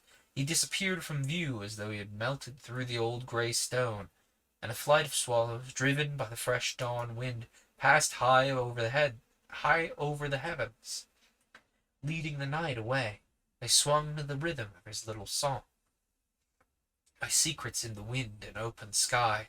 There is no longer any time to lose. The world is young with laughter. We can fly among the imprisoned hours as we choose. The rushing minutes pause, an unused day breaks into dawn and cheats the tired sun. The birds are singing, hark, come out and play. There is no hurry, life has just begun." The extra day. behind time. What? The day broke. It broke literally. The sky gave way and burst asunder, scattering floods of radiant sunshine. This was the feeling in Uncle Felix's heart as he came downstairs to breakfast in the schoolroom. A sensation of feathery lightness was in him, of speed as well. He could rise above every obstacle in the world, only there were no obstacles in the world to rise above. Boredom, despair, and pessimism, he suddenly realized, meant deficiency of energy merely. Birds can rise above everything, and so can I, as though he possessed a robin's normal temperature of 110 degrees. Although it was Sunday morning, and a dark suit was his usual costume, he'd slipped into flannels and a comfortable low collar, without thinking about it one way or the other. The collar was separate from the shirt. That's the 11th piece that I couldn't find earlier. I was like counting, and I'm like, where's the 11th piece? The collar of the shirt was separate, and you would like starch it very aggressively and like pin it around your neck. That's what it is. I'm too used to shirts that have their own collar built in. Although to be honest, I feel like a work sona that would like a work sona shirt, like a button up shirt that has a separate collar would actually be really nice, because the collar is the thing that I feel like needs laundered the most when you're wearing a button up shirt. At least in my case, I'm a very sweaty man, and so the collar gets, stained in the process. Well, the rest of the shirt's fine because I've got like a nice undershirt on. And the undershirt gets laundered. I should really consider, if you can get the collar to sit right and get it pinned against the shirt, I guess it wouldn't be too obvious. Anyway, I can think my thoughts about formal wear when we're not in the middle of a sentence, without thinking about it one way or the other. It's a jolly day, he hummed to himself, and I'm alive. We must do all kinds of things, everything. It's all one thing, really. It seemed there was a new, uplifting sense of joy in merely being alive. He repeated the word again and again, alive, alive, alive. Of course, a robin sang. It was the natural thing to do. He looked out of the window while dressing, and caught the startling impression that this life emanated from the world of familiar trees and grass and flowers spread out before his eyes. Everything was singing. Beauty had dropped down upon the earth. The earth, moreover, knew that she was beautiful. She was obviously enjoying herself, both as a whole and in every tiniest nook and corner of her gigantic being. Yet without undue surprise he noted this. The marvel was there as always, but he didn't pause to say how marvelous. It was as natural as breathing, and as easily accepted. He was always breathing, but he never stopped and thought, "Good Lord, I'm breathing. How dreadful if I stopped." He simply went on breathing. And so, with the beauty of this radiant morning, it never occurred to him, this will not last. The sun will set, the shadows fall, the marvel pass and die. That this particular day could end didn't even suggest itself. On his way down the passage, Judy and Tim came dancing from their rooms to meet him. They, too, were dressed in their everyday adventure things, no special sign of Sunday anywhere about them, slipped into their summery clothing as naturally as birds and flowers grow into the bright and feathery stuff that covers them. This notion struck him, but faintly. It was not a definite thought. He might as well have noticed, the sky is dressed in light or mist, or the wind blows it into folds and creases. Yet the notion did strike him with its little dream-like hammer, because with it came a second tiny blow, producing, it seemed, a soft blaze of light behind his eyes somewhere. And recovered the childhood sense of reality, the vivid certainty, the knowledge. Somebody's coming, somebody's here. Hiding still, perhaps, but nearer. It flashed like a goldfish in some crystal summer fountain, and was gone again. In the passage, Judy touched his hand, and said confidingly, "You will take me to the end of the world today, Uncle." It was true, and possible. No special preparation was required for any journey whatsoever. They were already prepared for anything, like birds. And someone, it seemed, had taken his name away. "We'll do everything at once," said Tim, with the utmost assurance in tone and manner. "Oh, of course," was his obvious and natural reply to each, no explanations or conditions necessary. Things would happen of themselves, spontaneously. There was only one thing to do. were alive, he added. They looked at him just as he said it, then pulled him down the passageway a little faster than before. Yet the way they ran, dancing along that oilcloth passage, held something of the joy and confidence with which birds launch themselves into flight across the earth. There was this sense of spontaneous excitement and delight about. "He's here already," Judy whispered as they neared the breakfast room. "I can feel it." "Came in while we were asleep," her brother added. "I know it." He clapped his hands. "At dawn, yes," agreed Uncle Felix, saying it on the spur of the moment. He was perplexed a little, perhaps, but didn't hesitate. He had not quite the assurance of the others. He had meant to let himself go, however. There was not the slightest doubt or question anywhere. They believed because they knew. What they had expected for so long had happened. The stranger in the teacup had arrived at last. They went down the long corridor of the old mill house, every window open to the sunshine that came pouring in. The very walls seemed made of transparent, shining paper. The world came flowing in, a happiness of the glowing earth sang in their veins. At the door they paused a second. "I know exactly who he is. I know what he looks like," breathed Judy, and then whispered Tim. "There was never time to see him properly before," said Uncle Felix. "Things went by so fast he whizzed and vanished. But now, of course—" They pushed the door open and went in. Breakfast was already laid upon the shining cloth. Hot dishes steamed, there were flowers upon the table, and climbing roses peeped in round the grey walls of sun-baked stone. A bird or two hopped carelessly upon the window-sill, and a smell of earth and leaves was in the air. Sunshine, colour, and perfume filled the room to overflowing, yet not so full that there was not ample space for the somebody who had brought them. Somebody certainly was there, someone whom the children, moreover, took absolutely for granted. There had been surprise outside the door, but there was none when they were in. Something like a dream, it seemed, this absence of astonishment, though of course no one took it that way. For at first no one spoke at all. The children went to their places, lifting the covers to see what there was to eat. They did the normal, natural thing, eyed and sniffed the porridge, cream, brown sugar, and especially approved the dish of comfortable, fat, poached eggs on toast. They were satisfied with what they saw, everything as it ought to be. Plentiful, available, on hand. It was enough for everybody. But Uncle Felix paused a moment just inside the open door and stared. He looked about him as though the incredible thing had really happened at last. A rapt expression passed over his face, and his eyes seemed fixed upon something radiant that hung upon the air. He sighed and caught his breath. His heart grew amazingly light within him. Every thought and feeling that made up his personality, so it felt at least, had wings of silver tipped with golden fire. "At last," he murmured softly to himself. "At last." He moved forward slowly into the room, his eyes still fixed on vacancy. The face showed exquisite delight, but the lips were otherwise dumb. He looked as if he had caught a glimpse of something he couldn't quite utter. "Porridge, please, uncle," he heard a voice saying, as someone put a large silver spoon into his hand. "I like the hard lumps," and another voice added, "I like the soupy, slippery stuff, please." He pulled himself together with effort. "Ah!"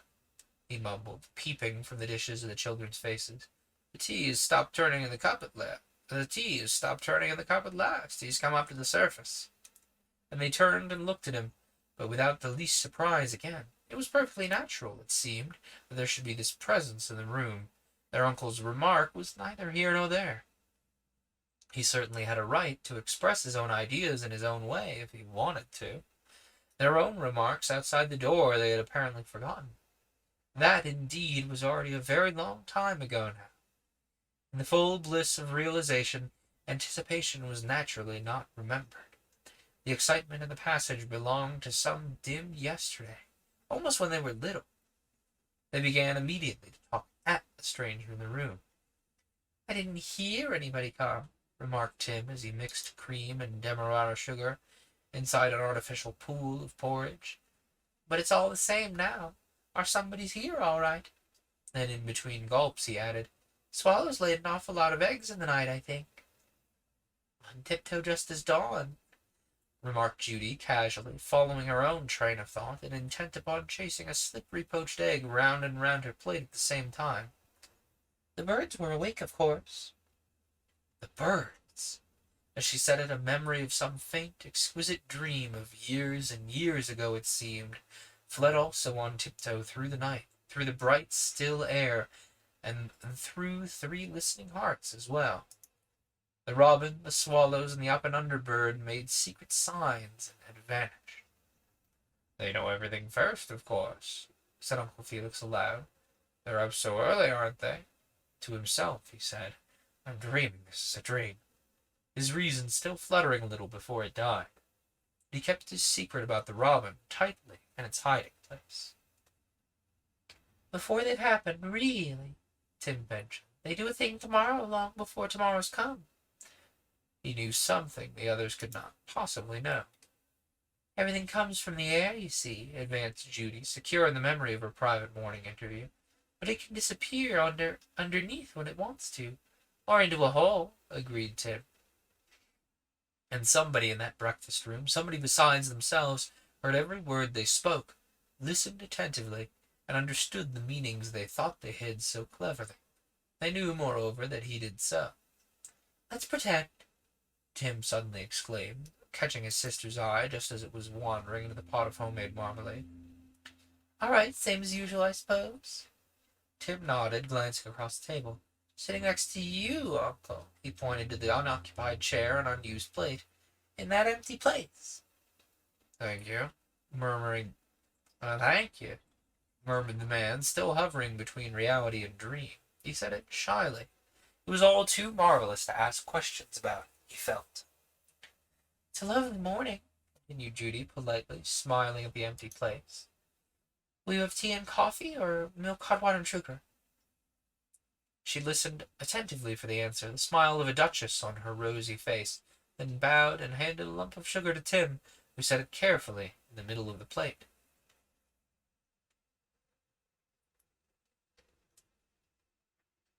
"Butter or honey? Or butter and honey?" inquired the boy. He, too, waited for the inaudible reply, and then asked his uncle to pass the pot of honey and the butter dish. The stranger apparently liked sweet things best, at any rate, natural things.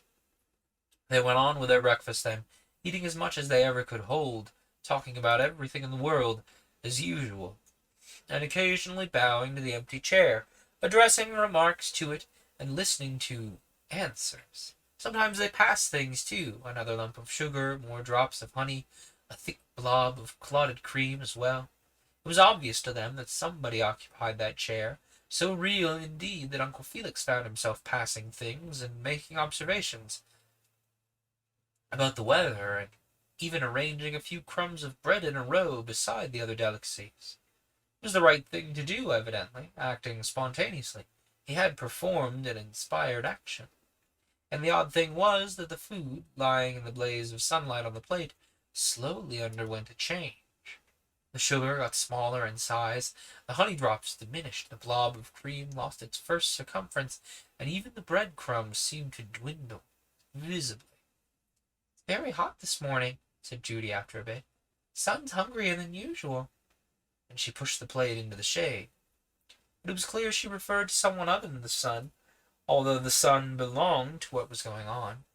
"Thirsty, too, although there are buckets full of dew about."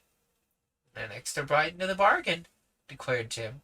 "I love shiny stuff like that to wear and dress in. It fits so easily. No bothering buttons." "It doesn't wear a stain, does it?" put in Uncle Felix, saying the first thing that came into his head, and again behaving in the appropriate, spontaneous manner. It was clear that the stranger, to them at least, was clothed was clothed in the gold and silver of brilliant morning. There was a delicate perfume, too, as of wildflowers and sweet little roadside blossoms.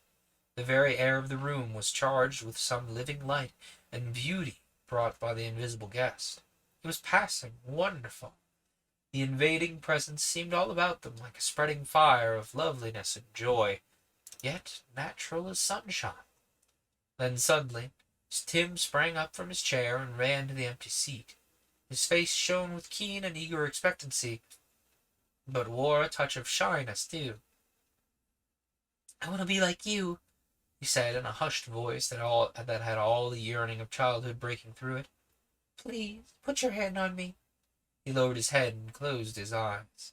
He made an odd grimace, half pleasure and half awe, like a boy about to plunge into a pool of water, then stood upright, proud and delighted as any victorious king. He drew a long breath of relief. He seemed astonished that it had been so easily accomplished. "I'm full of it. I'm burning. He touched me on the head." "Touched!" cried Judy, full herself of joy and happy envy. The boy nodded his head as though he would nod it off onto the tablecloth. He looked as if at any minute he might burst into flame from the sheer enjoyment of it. "Warm all over. I could strike a match on my trousers now, like Whedon." Then, while Uncle Felix rubbed his eyes and did his best to see the invisible, Judy sprang lightly from her chair, ran up to the vacant place, put out her arms, and bent her face down so that the falling torrent of hair concealed it for a moment. She certainly put her arms around something. The next minute she straightened up again with triumph and tumult in her shining eyes. "I kissed him," she announced, flushed like any rose, "and he kissed me back. He blew the wind right into my hair as well. I'm flying, lighter than a feather." And she went dancing and flitting round the table like a happy bird. Then Uncle Felix rose sedately from his seat. He didn't mean to be left out of all this marvelous business merely because his body was a little older and more worn. He stretched his arm across the table, missing the cream jug by a narrow margin, but knocking the toast rack over in his eagerness. He held his hand out to the empty chair. "Please, take my hand. Let me have something, too." He went through the pantomime of shaking hands, but to his immense amazement it seemed like there was an answering clasp. A soft, smooth, running touch closed gently on his own. It was cool and yielding, delicate as the down upon a robin's chest, yet firm as steel. And in that moment he knew that his glimpse on entering the room was not a trick, but had been a passing glimpse of what the children always believed in, hoped for, and saw. "Thank you," he murmured, withdrawing his hand and examining it. "Very much indeed. This is a beautiful day." An extraordinary power came into him, a feeling of confidence and security and joy he had never known before. Yet all he could find to say was that it was a very beautiful day. The commonest speech expressed exactly what he felt. Ordinary words at last had meaning. Small words could tell it. "It's all right," remarked Tim in an excited but quite natural tone. "It is." "Then let's go out now and do all sorts of things. There's simply heaps to do. Out into the sun," cried Judy. "Come on, we'll get under our garden boots." And she dragged her brother headlong out of the room.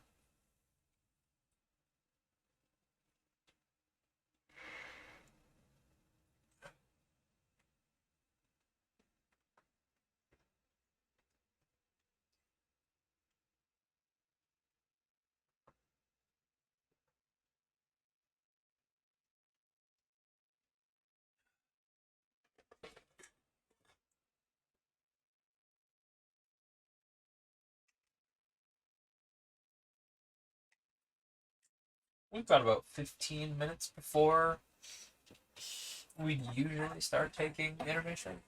Well, actually, we've got about 30, going by the correct timer and not the one in my lap. So that should give us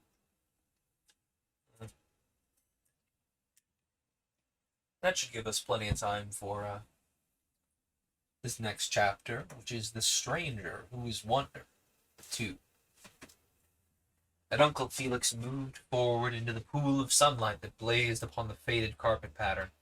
It was composed of round, fat trees, this pattern, with birds like goblin peacocks flying in midair between them. The sunshine somehow lifted them, so they floated upon the quivering atmosphere. The pattern seemed to hover between him and the carpet, and he too felt himself lifted, in midair, part of the day and the sunshine. He closed his eyes. He tried to realize who and where he was. All he could remember, however, went into a single sentence, and kept repeating itself on the waves of his singing, dancing blood. Clocks stopped, clocks stopped, clocks stopped, clocks, till it sounded like puzzle sounds, and then lost all meaning. He sat down in a chair, but the chair was next to the empty one, and from it something poured into him, over him, round him, as wind pours about a bird or tree. He became enveloped by it. His mind began to rush, yet rushed in a circle, so that he never entirely lost sight of it. Another set of words replaced the first ones. Behind time, jostling on each other's heels, tearing round and round like a Catherine wheel, shining and dancing as they spun. He opened his eyes and looked about him. The room was full of wonder. It glistened, sparkled, shone. A million things, screened hitherto from sight by thick clouds of rushing minutes, paused and offered themselves. Things that were commonplace before stood still, revealed in startling glory. They no longer raced past at headlong speed. Visible at last, unmasked, they were showing themselves as they really were, in their naked beauty. This beauty settled on everything in its golden reign. It settled on itself as well. All that his eyes rested on looked distinguished. And like snowflakes, words and thoughts came thickly crowding, like flakes of fire, too. He snatched at them, caught them in bunches, tried to sort them into sentences. They were everywhere about him, showering down as from a box of cardboard letters overturned in the sky. The reality he sought hid among them as a whole. He knew that, but no mere sequence of words and letters could quite capture this reality. He plunged his hands among the flying symbols, and in a flash a number of things, an enormous number of things, became extraordinarily clear and simple. They became one single thing. Then, while reason and vision still fluttered to and fro like a pair of butterflies, first one and then the other leading, he dashed in between them. He seized handfuls of the flying letters, made the strangest sentences out of them, longer and faster moving than the first ones. Time is the arch deceiver. It drives things past us in a hurrying flock. We snatch at them, and those we miss seem lost forever, because someone calls out in a foolish voice of terror and regret, "Too late!" Yet, in reality, we stand still. The rush of the hours is a sham. We see things out of proportion, like trees from the windows of a train, their beauty hidden in a long, thick smudge. We do not move. It is the train that hurries us along. The trees are always steadily there and beautiful. There's enough of everything for everybody. No need to try and get there first.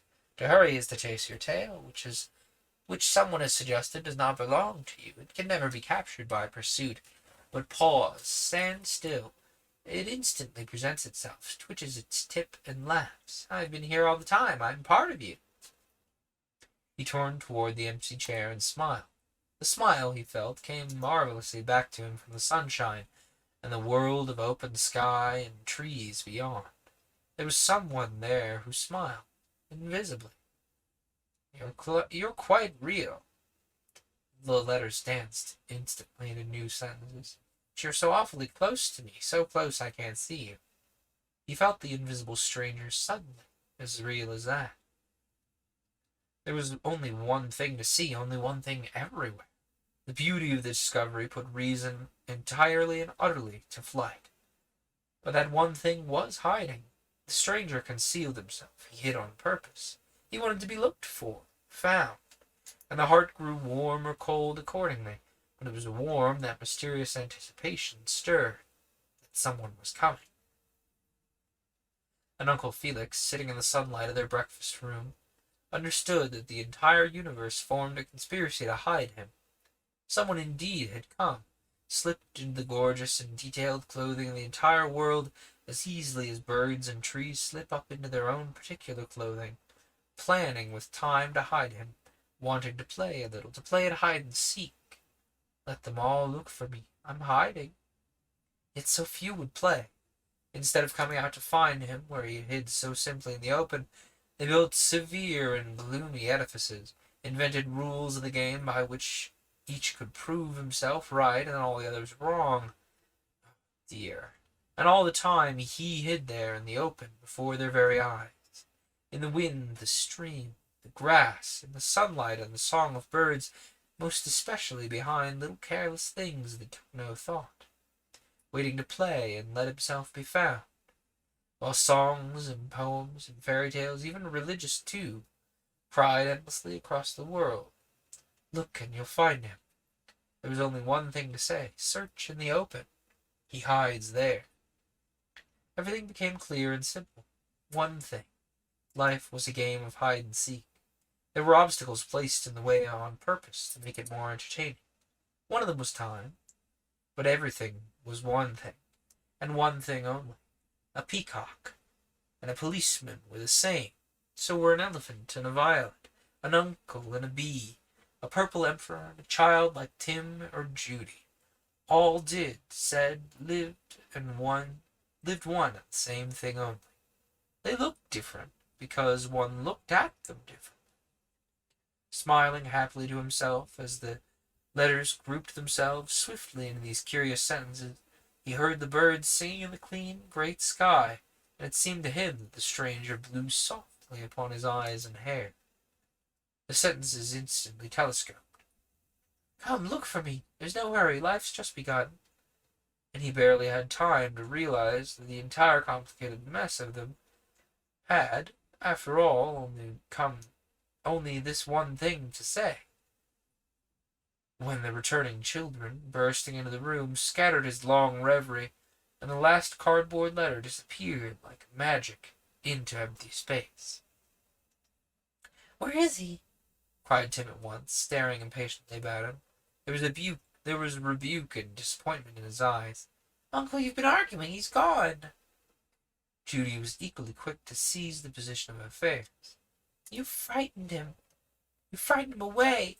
Quick, we must go and look." "Yes," muttered the uncle, a little guiltily, and was about to add something by way of explanation when he felt Judy pull his sleeve. "Look, he can't have gone so very far." She pointed to the plate with the sugar, honey, cream, and crumbs upon it. A bird was picking up the crumbs, a wasp was on the lump of sugar, a bee beside it, standing on its head, was drinking at the drop of honey. All were unafraid and very leisurely about it. There seemed no hurry. There was enough for everyone. Then, as the trio of humans stared with delight, they saw another guest arrive and dance up gaily to the feast. A gorgeous butterfly sailed in, hovered above the crowded plate a moment, then settled comfortably beside its companions and examined the blob of cream. The others moved a little to make room for it. It was a purple emperor, the rarest butterfly in all England, whose home was normally high above the trees.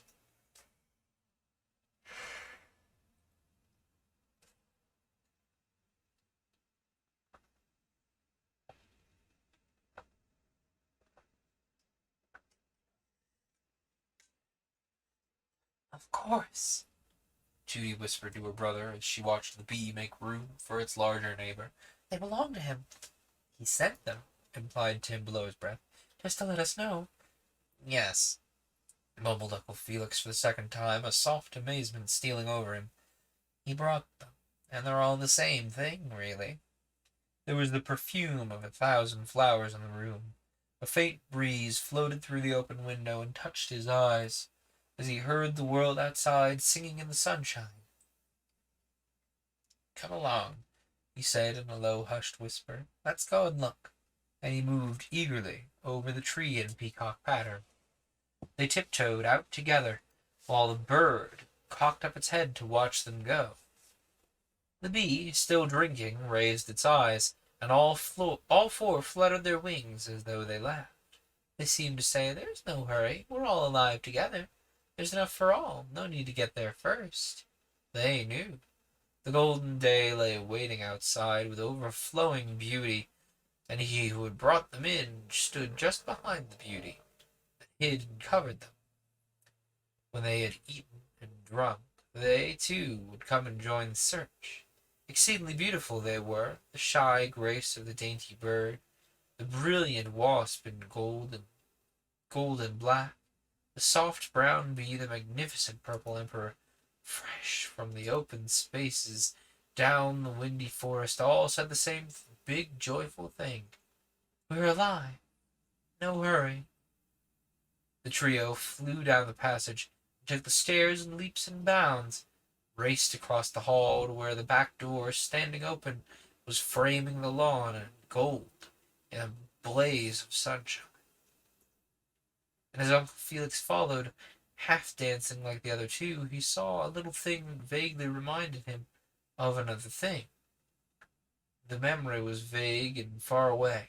There was a curious distance in it, like the distance of a dream recalled in daylight, no matter what is quite real. For his eye caught something gleaming on the side table below the presentation clock, and the odd, ridiculous word that sprang up into his mind was clever. Or rather, the odd but ridiculous word that sprang to his mind was salver. It was the silver salver on which Thompson brought in the visitors' cards, but it was a plate as well. And being a plate, he remembered vaguely something about a collection. The association of ideas worked itself out in a remote and dreamlike way.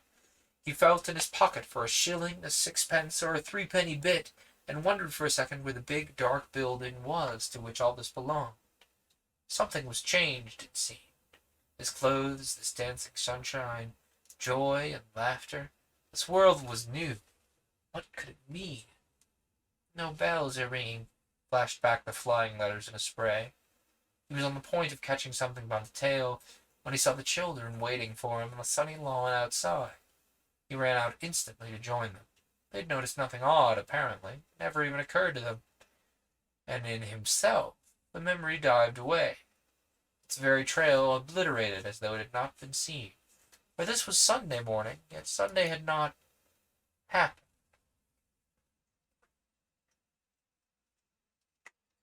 Okay, we've still got 15 minutes.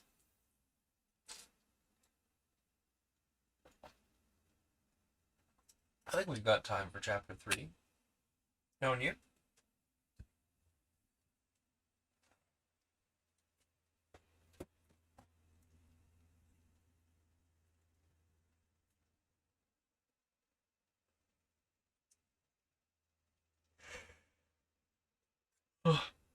You will have to excuse my standing. I just don't want to doze off for this. I don't want to be sleepy. This is a really good story. Hide and Seek 3. The garden hung close and soft about the old mill house as a mood clings about the emotion that has summoned it. Uncle Felix, Tim, and Judy were as much a part of it as the lilac, hyacinths, and tulips.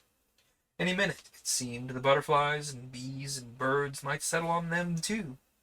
For a bloom of exquisite fresh wonder lay upon the earth, lay softly and secure, as though it would never pass away. No fading of daylight could dim the glory of all the promises of joy the day contained, no hint of waning anywhere. There's no hurry, seemed written on the very leaves and blades of grass. We're all alive together. Come and look.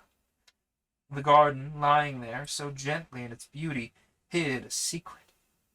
Though all was calm and peaceful, there was nowhere the dullness of stagnation. Life brimmed the old world garden with incessant movement that flashed dancing and rhythm even into things called stationary.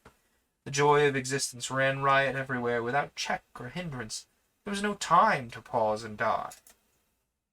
For the sunlight did not merely lie upon the air, it poured. Wind did not blow, it breathed. Ambushed one minute among the rose trees just above the ground, and cantering through the crests of the busy limes. The elms and horse chestnuts that ordinarily grew now leapt upwards to the sun, while all flying things, birds, insects, bees, and butterflies, passed in and out like darting threads of color, pinning the beauty into a patterned tapestry for all to see. The entire day was charged with the natural delight of endless, sheer existence. It was visible. Each detail, moreover, claimed attention, as though never seen properly before. No longer dulled by familiarity, but shaking off its ordinary appearance, proud to be looked at and alive. Welcome to the Igloo. Books, Brews, and Booze. That is a fantastic screen name. Love that. Fits right in here. Well, I don't. Well, I guess tea is brewed, but I don't do booze myself. But books and brews fit right in, and 2 out of 3 will do just fine. Welcome to the igloo. Next to what?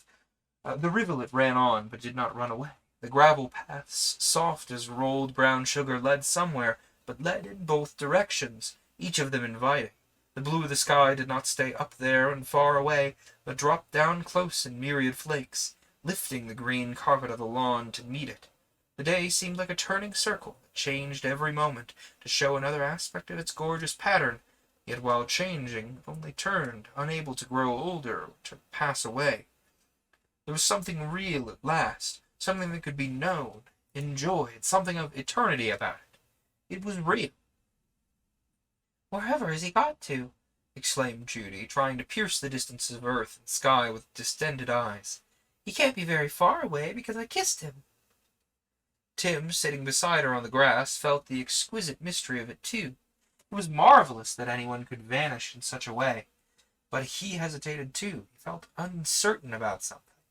His thoughts flew off to that strange wood he loved to play in. He remembered the warning. Beware the center if you enter, for once you're there you disappear. But this explanation did not appeal to him as likely now. He stared at Judy and his uncle. Someone had touched him, making him warm and happy. He remembered that distinctly. He caught a glimpse, though a glimpse too marvelous to be seen for long, even to be remembered properly. "There's no good looking unless we know where to look," he remarked. "Is there?" "He's gone out just like a candle," whispered Judy. "Extraordinary," declared her brother, hugging the excitement that thrilled his heart. "And he can't really be lost, I'm sure of that." And a great hush fell upon them all. Someone, it seemed, was listening, someone was watching, someone was waiting for them to move. "Uncle?" they said in the same breath together, and then hung upon his answer. The authority hesitated a moment, looking about him expectantly, as though for help. I think he's, hiding," he stated, shyly. Nothing more wonderful ever fell from grown-up lips.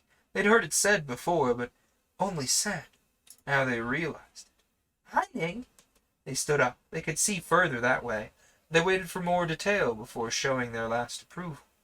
"Out here," he added. They were not quite sure. They expected a disclosure, more out of the ordinary. It might be true, but "hide and seek?" they repeated doubtfully. "That's just a game." They were unsettled in their minds. "Not that kind," he replied significantly.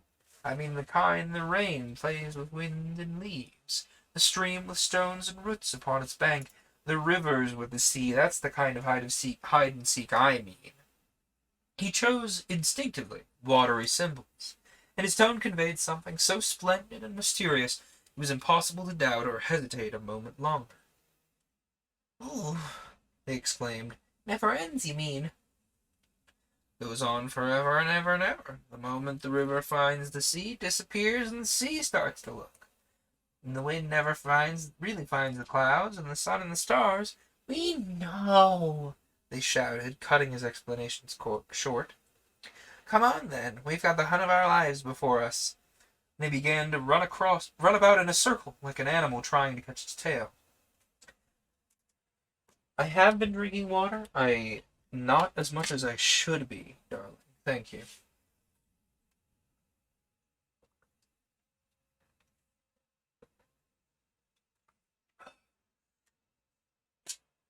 I'm also trying to get to the end of this chapter so we can take our intermission. But we need to get to the end of the chapter before that. "But are we to look for him, or he for us?" inquired the boy after a preliminary canter over the flower beds. "We for him." They sprang to attention and clapped their hands. "And it's enormous. It's an enormous hide. We may get lost ourselves. Better look out." And then they waited for instructions. But the odd thing was that their uncle waited too. There was this moment's hesitation. They looked to him. The old fixed habit asserted itself. A grown-up must surely know more than they did. How could it be otherwise? In this case, however, the grown-up seemed in doubt. He looked at them. It was otherwise. "It's so long since I've played this kind of hide-and-seek, I've rather forgotten," He stopped short. There certainly was a difficulty. Nobody knew in what direction to begin. "It's an opportunity!" exclaimed Judy. "I'm sure of that. We'll just look everywhere," cried Tim. A light broke over their uncle's face as if a ray of sunshine had touched it. His mind cleared. Some old forgotten joy, wonderful as the dawn, burst into his heart, rose to fire in his eyes, flooded his whole being. A glory long eclipsed, a dream interrupted years ago, an uncompleted game of earliest youth. All these rose from their hiding place and recaptured him, soul and body. He glanced at the children. These things he had recaptured. They, of course, they had never lost them. This state and attitude of wonder was their natural prerogative. He had recovered the ownership of the world, but they had possessed it always. They knew the whole business, from the beginning to the end. Only they liked to hear it stated. That was obviously his duty as a grown-up, to stick the label on. "Of course," he whispered, deliciously enchanted. "You've got it. It's the opportunity. The great thing is to look." And as if to prove him right, a flock of birds passed sweeping through the air above their heads, paused in mid-flight, wheeled, fluttered noisily a second, then scattered in all directions like leaves whirled by an eddy of loose autumn wind. "Come on!" cried Tim, remembering perhaps the dodgy butterfly and trying to imitate it with his arms and legs. "I know where to go first. Just follow me." "There'll be signs, remember," Uncle Felix shouted as he followed. "Whoever finds a sign must let the others know at once." They began with a feeling that they would discover the stranger in a moment, sure of the places where he had tried to cleverly conceal himself, but soon began to realize this was no ordinary game, that he certainly knew of mysterious spots and corners they had never dreamed about. It was, as Tim declared, an enormous hide. Comeback Stumper's cunning dive into bed was nothing compared to the skill with which this hider eluded their keen searching. There was another difference, too. In Stumper's case, their interest had waned. They felt they had been cheated somehow. They knew themselves defeated and had given up the search. But here the interest was unfailing. It increased rather than diminished. They were ever on the very edge of finding him, and more than once they shrieked with joy, "I've got him!" only to find that they had been very hot, but not quite hot enough. It was, like everything else upon this happy morning, endless. It continued and continued, as naturally as the rivulet that ran forever downhill to find the sea that nothing, it seemed, could put a stop to, much less an end. The feeling that time was passing utterly disappeared. Weeks, months, and years lay waiting somewhere near, but could not be left or taken, used or not used, as they pleased. Take a week and use it was like picking a flower that looked much prettier growing sweetly in the sunny earth. Why pick it? It came to an end that way. The minutes, the hours, the days, morning, noon, and night as well, the very seasons too offered themselves and vanished. They did not come or go. They were just there, and to steal into one or other of them at a will was like stealing into one mood after another as the heart decreed. There were mere counters in the gorgeous and unending game. They helped to hide the mysterious stranger who was evidently in the center round which all life lay grouped so marvelously. They hid and covered him as moods hide and cover the heart that wears them, temporarily. Uncle Felix and the children used them somewhat in this way, it seems, for while they looked and hunted in and out among them, any minute, day, or season was recoverable at will. They didn't pass away. It was the seekers who passed through them. To Uncle Felix, at any rate, it seemed a fact, this joyous sensation of immense duration, yet of nothing passing away, the bliss of utter freedom. He gasped to realize it, but the children did not gasp. They'd always known that nothing ever really came to an end. "The weather's still here," he heard Judy calling across the lawn to Tim, as though she had just been looking among December snowdrifts and popped back again into the fragrance of midsummer hayfields. "The equator's made of all golden butterflies, all shining," the boy called back, having evidently just been round the world and seen its gleaming waste. But none of them had found what they were looking for. They had looked in all the difficult places where a clever player would most likely be able to conceal himself, yet in vain. There was no definite sign of him, no footprints on the flower beds or along the edge of the shrubberies. Found you via Gariki. Going to bed, but wanted to make sure I followed you so I can see when you're live. I appreciate the follow greatly. Very glad to have you here. And I hope you get to tune into more stuff later. I play games on Monday nights and read Friday nights. And I hope you can tune in when you can. Where was I? Edge of Shrubbery, that's where it was. The garden proper had been searched from end to end without result. The children had been to the particular hiding places each knew best. Tim to the dirty nook between the ilex and larder window, and Judy to the scooped-out trunk of the rotten elm, and both together the somewhat smelly channel between the yew trees and a disused outhouse, all equally untenanted. In the latter gloomy place, in fact, they met. No sunlight pierced the dense canopy of branches. It was barely light enough to see. Judy and Tim advanced toward each other on tiptoe, confident of discovery at last. They only realized their mistake at 5 yards' distance. "You!" exclaimed Tim in a disappointed whisper. "Thought it was going to be a sign." "I felt positive he'd be in there somewhere," said Judy. "Perhaps we're both signs," they declared together, and then paused and held a secret discussion about it all. "He's got a splendid hide," was the boy's opinion. "You think Uncle Felix knows anything? You heard what he said about signs." They decided without argument that he didn't. He just went thumping about in the usual places. He'd never find him. They agreed it was very wonderful. Tim advanced his pet idea. It had been growing on him. "I think he knows some special place we'd never look in a hole or something." But Judy must have met the suggestion with superior knowledge. "He moves about. He doesn't stop in a hole. He flies at an awful rate from place to place. That's the signs, I expect." "Wings?" suggested Tim. "You remember at breakfast, wasn't it? Ages and ages ago. All had wings. Those things." He broke off and pointed significantly at the figure of Uncle Felix, who was standing with his head cocked up at an awkward angle, staring into the sky. Shading his eyes with one hand, he was apparently examining the topmost branches of the tall horse chestnuts. "He couldn't have got up a tree, could he? Or into a bird's nest?" She offered the suggestion timidly, yet her brother did not laugh at her. There was this strange feeling that the hider might be anywhere, simply anywhere. This was no ordinary game. "There's such a lot." She looked at him with intense admiration. The wonder of this marvelous game was in their hearts. The moment when they would find it was simply too extraordinary to think about.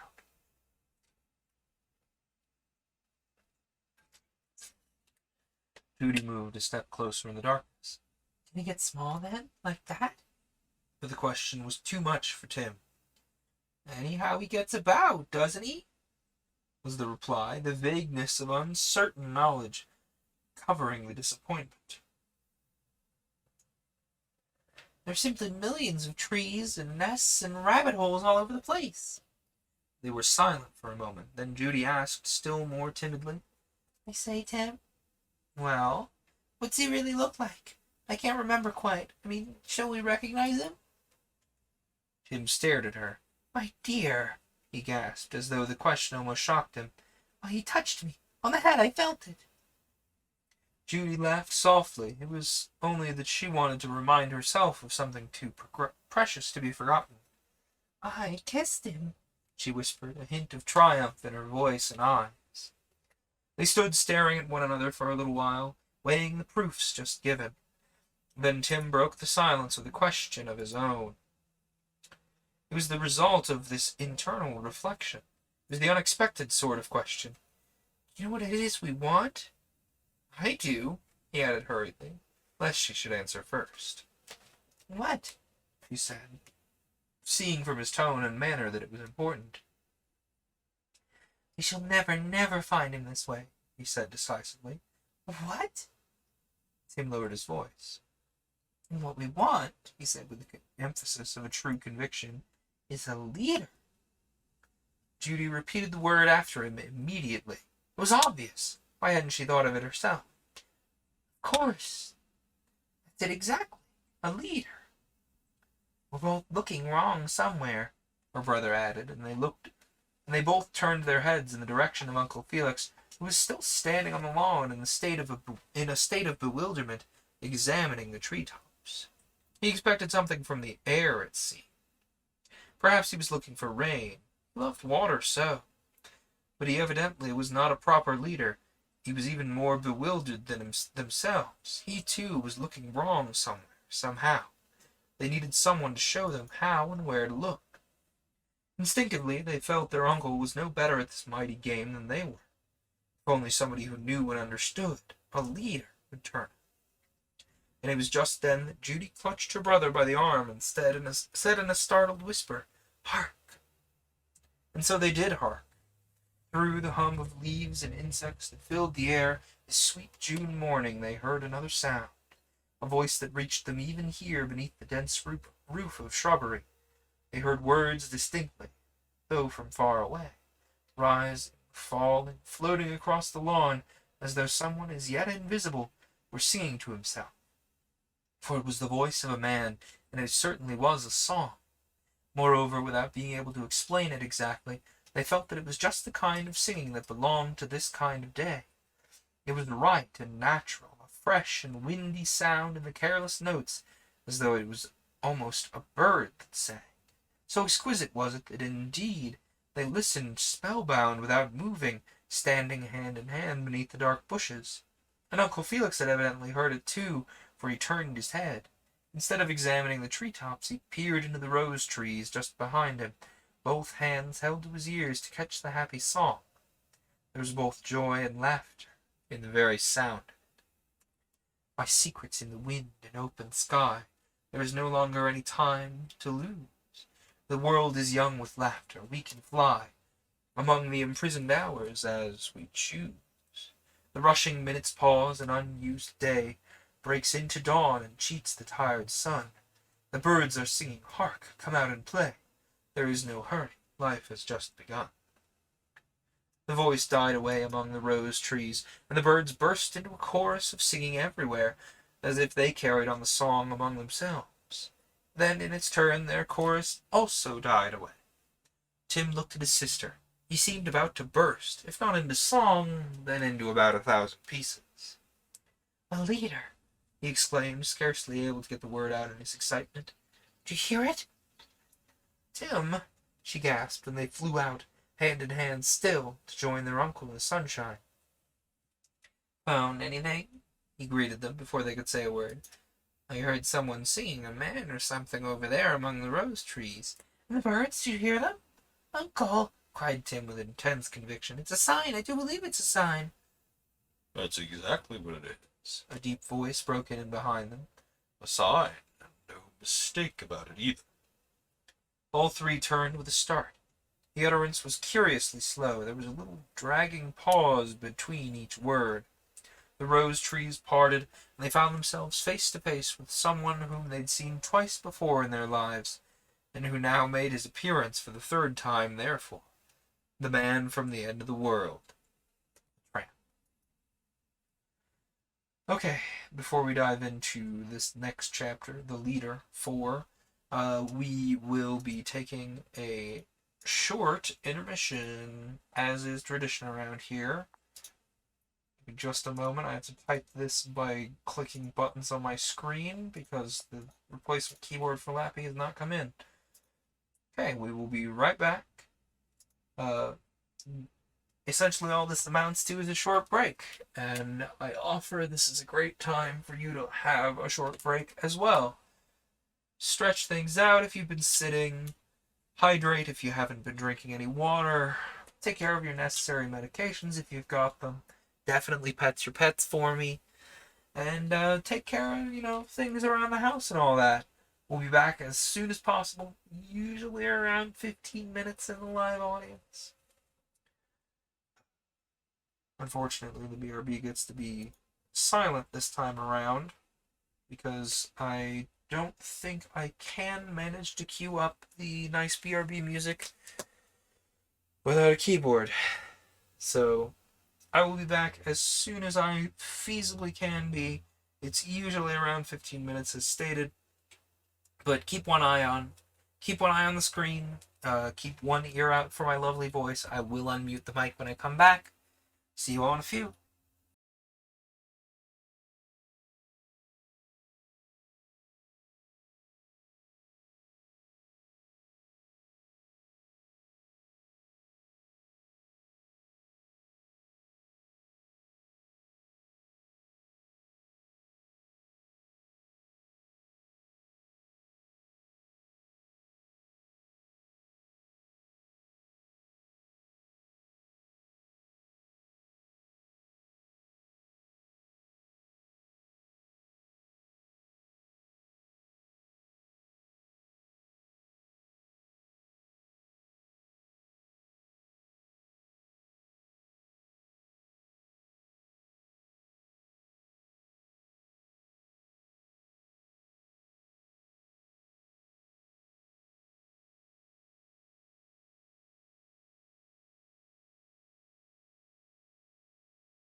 Okay.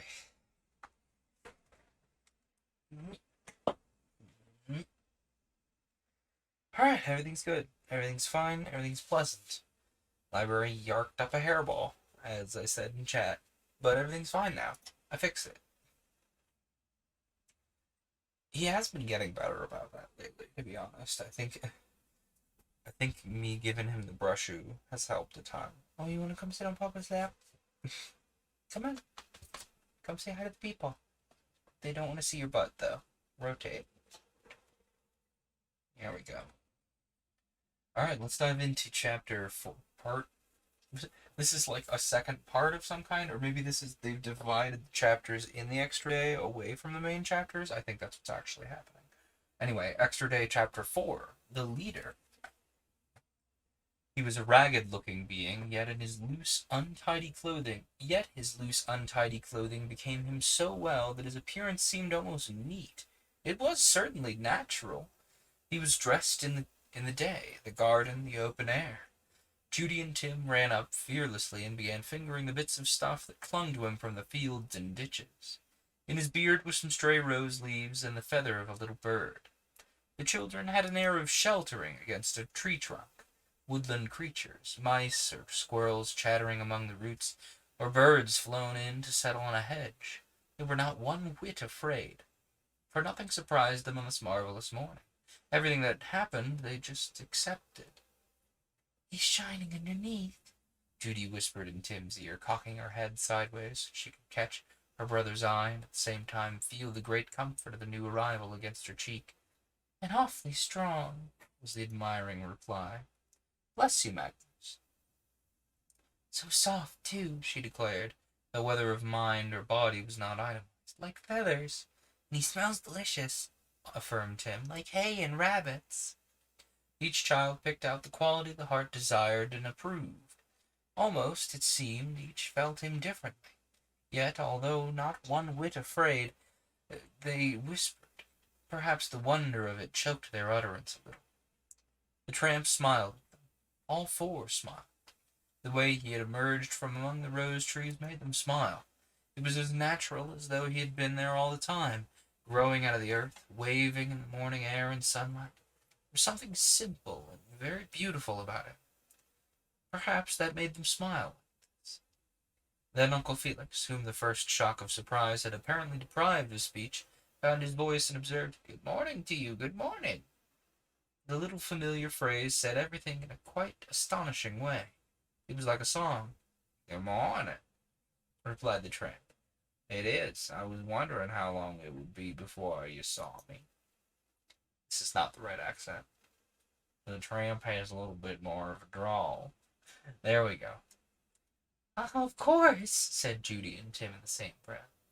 "The fact is, you're so like the rest of the garden, so like a bit of the garden, I mean, that we didn't notice you at first. But we heard," he broke off in the middle of the sentence. "That was you singing, wasn't it?" Yes, with a note of hushed admiration in his voice. The smile upon the great woodland face broadened perceptibly. It was as though the sun had burst through a cloud. "That's hard to say when the whole place is singing. I'm just like everything else. Alive. Natural sing, natural dance when you're alive and looking and knowing." He spoke with a sound as though he had swallowed the entire morning, a forest resting his chest, singing water just behind the lips. "Looking!" exclaimed Uncle Felix, picking out the word. He moved closer. The children caught his hands. The three of them delivered against the spreading figure till the four together seemed like a single item of the landscape. Magnus, buddy, we've discussed this. If you would like to fits and or sits, you do not need to scratch the box. Here, I will move the box so it is more comfortable to fits and or sits. Try that on for size. Cats. Love them so. Okay, "Looking," he repeated. "That's odd. We've lost something, too. You said, too, just now, something about a sign, I think?" All waited, but the tramp gave no direct reply. He smiled again and folded two mighty arms about. Two big feathery wings seemed round them. Judy thought of a nest. Tim of a cozy rabbit hole. Uncle Felix had the amazing impression there were wildflowers growing in his heart, or that a flock of robins had hopped in and began to sing. Lost something, have you? The tramp inquired genially at length. In the slow, leisurely way he said it, the curious half-singing utterance he used, the words falling from his great beard with this sound as of wind through leaves or water over sand and pebbles, somehow included them in the rhythm of existence to which he himself naturally belonged. They all seemed part of the garden, part of the day, part of the sun and earth and flowers together, marvelously linked and wrought with and caught within some common purpose. Question and answer in the ordinary sense were wrong and useless. They must feel as he did to find what they sought. It was Uncle Felix who presently replied, "Something we've mislaid," he said, hesitatingly, as though a little ashamed that he expressed the truth so lamely. Mislaid? Mislaid, eh? Sorry, I keep doing this like Boston. He's not from Boston. Mislaid, huh? Forgotten. Mislaid or forgotten. At all. Somebody, I should have said, explained Uncle Felix, yet still falteringly. Somebody we lost, that is. Hiding, Tim said quickly. About, added Judy. There was a hush in all their voices. The tramp picked the small feather from his beard, apparently a water wagtail's, and appeared to reflect a moment. He held the soft feather tenderly between a thumb and finger that were thick as a walking stick and stained with roadside mud and yellow with flower pollen, too. Hiding, is he? He held up the feather as if to see which way it fluttered in the wind. Hiding? He repeated, with a distinct broadening of the smile that was already big enough to cover half the lawn. It shone out of him like almost a ray of light, of sunshine, of fire. That's his way, maybe. Just a little way he has of playing with. You know him, then? You know who it is? Two eager voices asked instantly. Tell us at once, you're our leader now. The children, in their excitement, almost burrowed into him. Uncle Felix drew a deep breath and stared. His whole body listened. And slowly the tramp turned round his shaggy head and gazed into their faces, each in turn. He answered in his leisurely, laborious way, as though each word were a banknote he dealt out carefully, fixing attention again upon its enormous value. There was certainly a tremor in his rumbling voice, but there was no hurry. I've seen him, he said with feeling. Seen him once or twice. My life's thick with memory. Seen him? Sprang from three mouths simultaneously. Once or twice, I said. He paused and sighed. Wind stirred the rose trees just behind him. He went on murmuring in a lower tone, and as he spoke a sense of exquisite new beauty stole across the old world garden. It was in the morning, very early. At dawn, where the birds begin to sing, Tim added, a single shiver of joy running through all three of them at once. The enchantment of their own dim memories of the dawn, of a robin, of swallows, and of an up-and-under bird flashed magically back. The tramp nodded his great head slowly. He bowed into the sunlight, as it were. There was a great light flaming in his eyes. He seemed to give out heat. Just seen him, and no more, he went on marvelously, as though speaking of a wonderful secret of his own. Seen him a-stealing past me in the dawn. Just looked at, went back again behind the Russian minutes. Was it long? How long? Asked Judy with eager impatience impossible to suppress. They didn't notice the reference to time, apparently. Magnus. We can't be picking at the driving chairs. There we go. He was standing on the scratch pad, scratching something he wasn't supposed to. Yeah, scratch the scratch pad. That's what it's for. The wanderer scratched his tangled crop of hair and seemed to calculate a moment. He gazed down at the small white feather in his hand, but the feather held quite still. No breath of wind was stirring. "When I was young," he said, with an expression half quizzical, half yearning, "when I first took to the road as a boy and began to look." "Long ago is that?" Tim said breathlessly, like a stretch of history. The tramp put his hand on the boy's shoulder. "I was about your age when I got tired of the ordinary life and started wandering. I've been wandering and looking ever since. Wandering and wondering and looking ever since." He repeated in the same slow way, while the feather between his great fingers began to wave a little in time with his dragging speech. The wonder of it enveloped them all three like a perfume rising from the entire earth. "We've been looking for ages, too, and we've seen him." "Oh, you've seen somebody," added Uncle Felix, more to himself than the others. The tramp combed his splendid beard as if he hoped to find more feathers in it. "This morning, wasn't it? Very early." They reflected a moment, but the reflection didn't help them much. "Ages and ages ago. So long that we've forgotten, rather. Forgotten what he looks like. That's it. Same trouble here. Bless you, Magnus." And he tapped his chest. "We're all together doing the same old thing. The whole world's doing it. It's the only thing to do." And he looked so wise and knowing that their wonder increased to a kind of climax. They were tapping their own chests before they knew it. "Doing it everywhere," he went on, weighing his speech as usual. "Only some don't know they're doing it."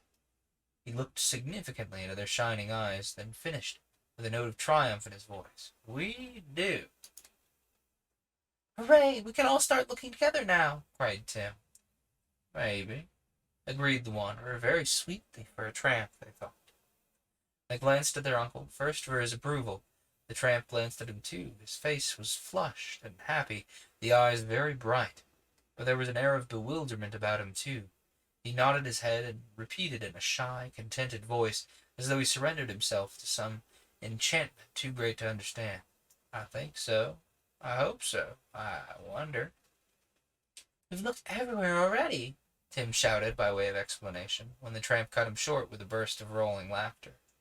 "But you're looking in the wrong kind of places, maybe," he suggested, moving forward like a hedge or a bit of hayfield the wind pretends to shift. "Oh, well, perhaps," the boy admitted. "Probably," said Judy, keeping close beside him. "Of course. But we've been pretty warm once or twice all the same." He lumbered after the other three, yet something frisky about him, as about a pony released into a field and still uncertain of its bounding strength. "Have you really?" remarked their leader good-humoredly, but with a touch of sarcasm. "Good and right, so far as it goes. Only warm is not enough. We want to be hot, burning hot and steaming all the time. That's the way to find it." He paused and turned towards them. He gathered them nearer to him with his smiling eyes somehow. "Well, it's like this," he went on more slowly than ever. "Good hider doesn't choose the difficult places. He chooses the common ordinary places, where nobody'd ever think to look." He kept his eyes open upon them to make sure they understood him. "The little common places," he continued with emphasis, "that no one thinks worthwhile. He hides in the open, bang out in the open." "In the open? The open air?" "In the open," gasped Uncle Felix. "The open sea." The tramp almost winked at them. He looked like a lot of ordinary people. He looked like everybody. He looked like the whole world somehow. He smiled just like a multitude. He spoke, as it were, for all the world. Said the one simple thing that everybody everywhere was trying to say, in millions of muddled words and sentences. The wind and trees and sunshine said it with him, for him, after him, before him. He said the thing, so that Uncle Felix felt, at any rate, that it was always saying itself. It was everywhere heard, though rarely listened to.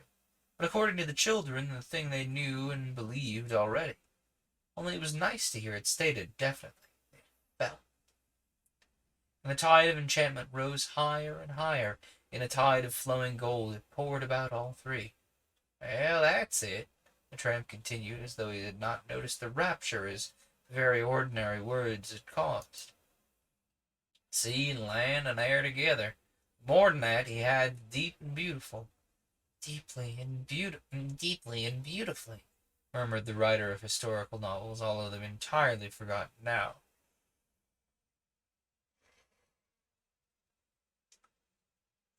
"Deep and beautiful," repeated the other, as though he preferred the rhythm of his own expression. He drew himself up and swallowed a long and satisfying draught of air and sunshine. He waved the little wagtail's feather before their eyes, and he touched their faces with its tip. "Deep, tender, kind, and beautiful. Those are the signs he's been along, just past that way. The whole world's looking, and the whole world's full of signs."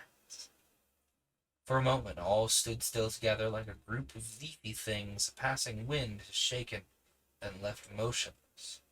A wild rosebush, a climbing vine, a clinging ivy branch, all three kept close to the stalwart figure of their big, incomparable leader. And Judy knew at last the thing she didn't know. Tim himself, finally, in the eternal center of his haunted wood. In the eyes of Uncle Felix there was a glistening moisture that caught the sunlight like dew upon the early lawn. He staggered a little, as though he were on a deck, and the sea was rolling underneath him. "However did you find it out?" he asked, after an interval that no one cared to interrupt. "What in the world made you first think of it?" And though his voice was very soft and clear, it was a little shaky. "Well," drawled the tramp, "maybe it was just 'cause I thought of nothing else. On the road you live sort of simply. There's never any hurry, wind's blowing free, everything's sweet and careless. So am I." And he chuckled happily to himself. "Let's begin at once," cried Tim impatiently. "I feel warm already. Hot all over, simply burning." The tramp signified his agreement. "But you must each get a feather first," he told them. "Feather a bird's dropped. It's a sign that we belong together. Birds know everything first. They go everywhere, see everything at once. They're in the air, they're on the ground, and in the water, and under it as well. They live in the open, sea or land. If you've got a feather in your hand, well, it means keeping in touch with everything that's going. They go light and easy. We must go light and easy, too." They stared at him with wonder at this breaking point. It all seemed so obviously and marvelously true. How had they missed it up until now?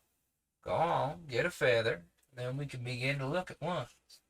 No one objected, no one criticized, no one hesitated. Tim knew where all the feathers were because he knew every nest in the garden. He led the way. Less than 2 minutes, all had small, soft feathers in their hands.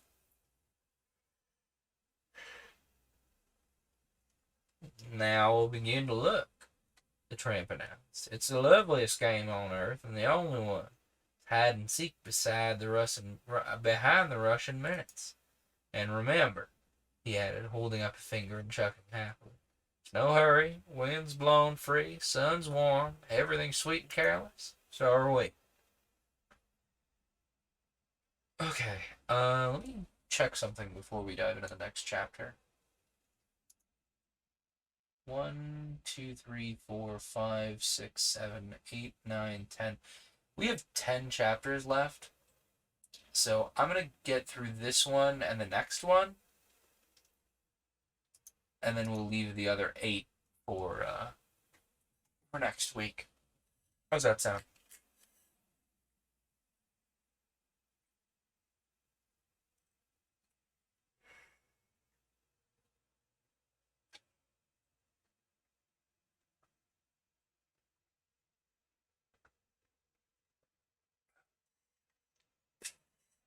The common signs. Fine. But is he called yet?" asked Tim, remembering suddenly it wasn't fair to begin till the hider announced that he was ready. "He's got a hoot first, you know, hasn't he?" added, doubtfully. "Listen," replied the man of the long white roads, and he held his feather close against his ear while the others copied him. Fixing their eyes upon a distant point, They listened, and as they listened, their lips relaxed, their mouths opened slowly, their eyebrows lifted.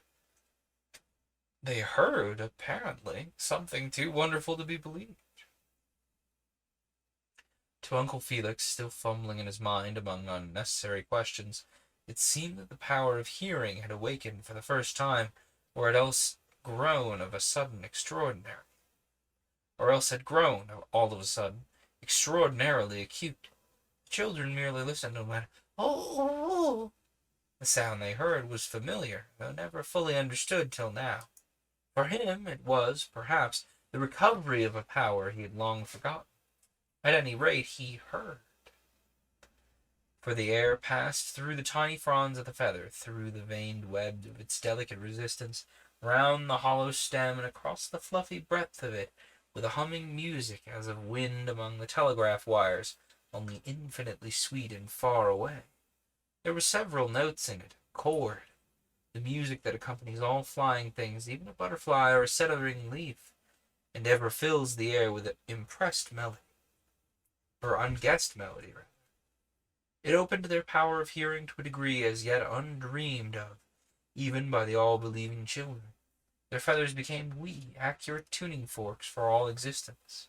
They understood that everything in the whole world sang, that no rose leaf fluttered to earth, no rabbit twitched its ears, no mouse its tail, no single bluebell waved a head toward its bluer neighbor, without the exquisite accompaniment of fairy music.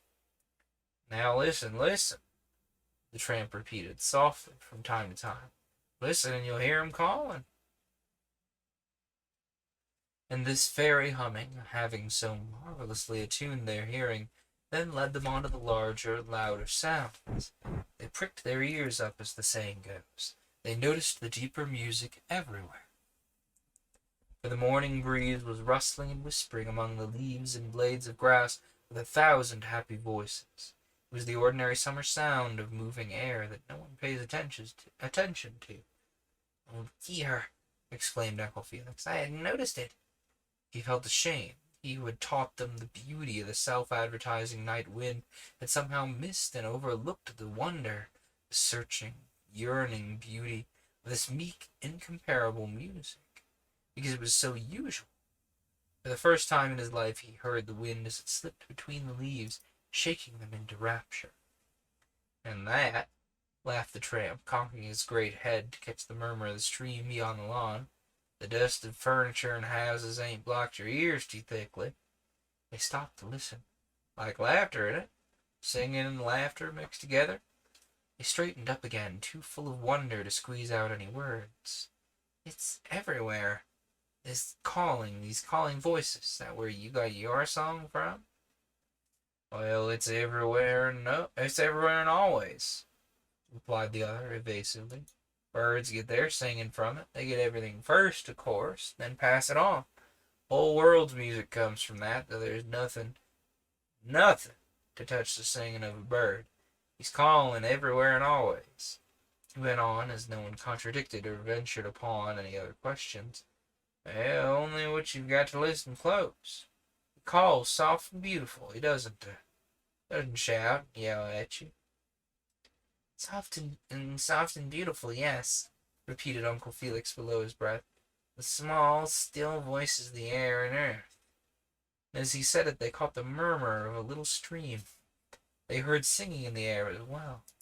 The blackbirds whistled in one direction, the thrushes trilled and gurgled in another, and overhead, both among the covering leaves and from the open sky, a chorus of twittering and piping filled the chambers of the day. Judy recalled, as of long ago, the warning bugle call of an up and under bird. Tim faintly remembered overhearing some swallows discussing together.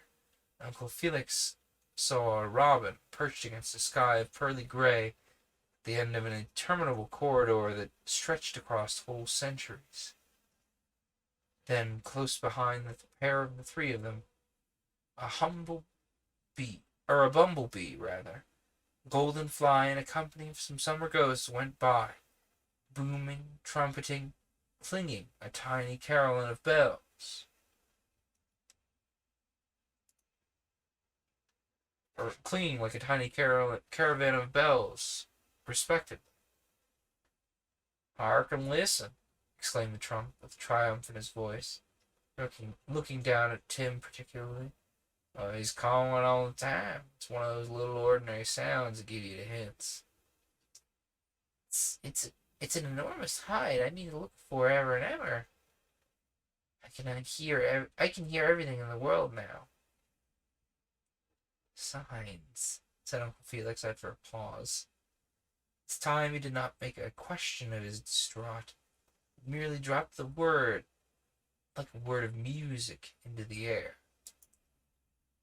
His feather answered it, and took it further.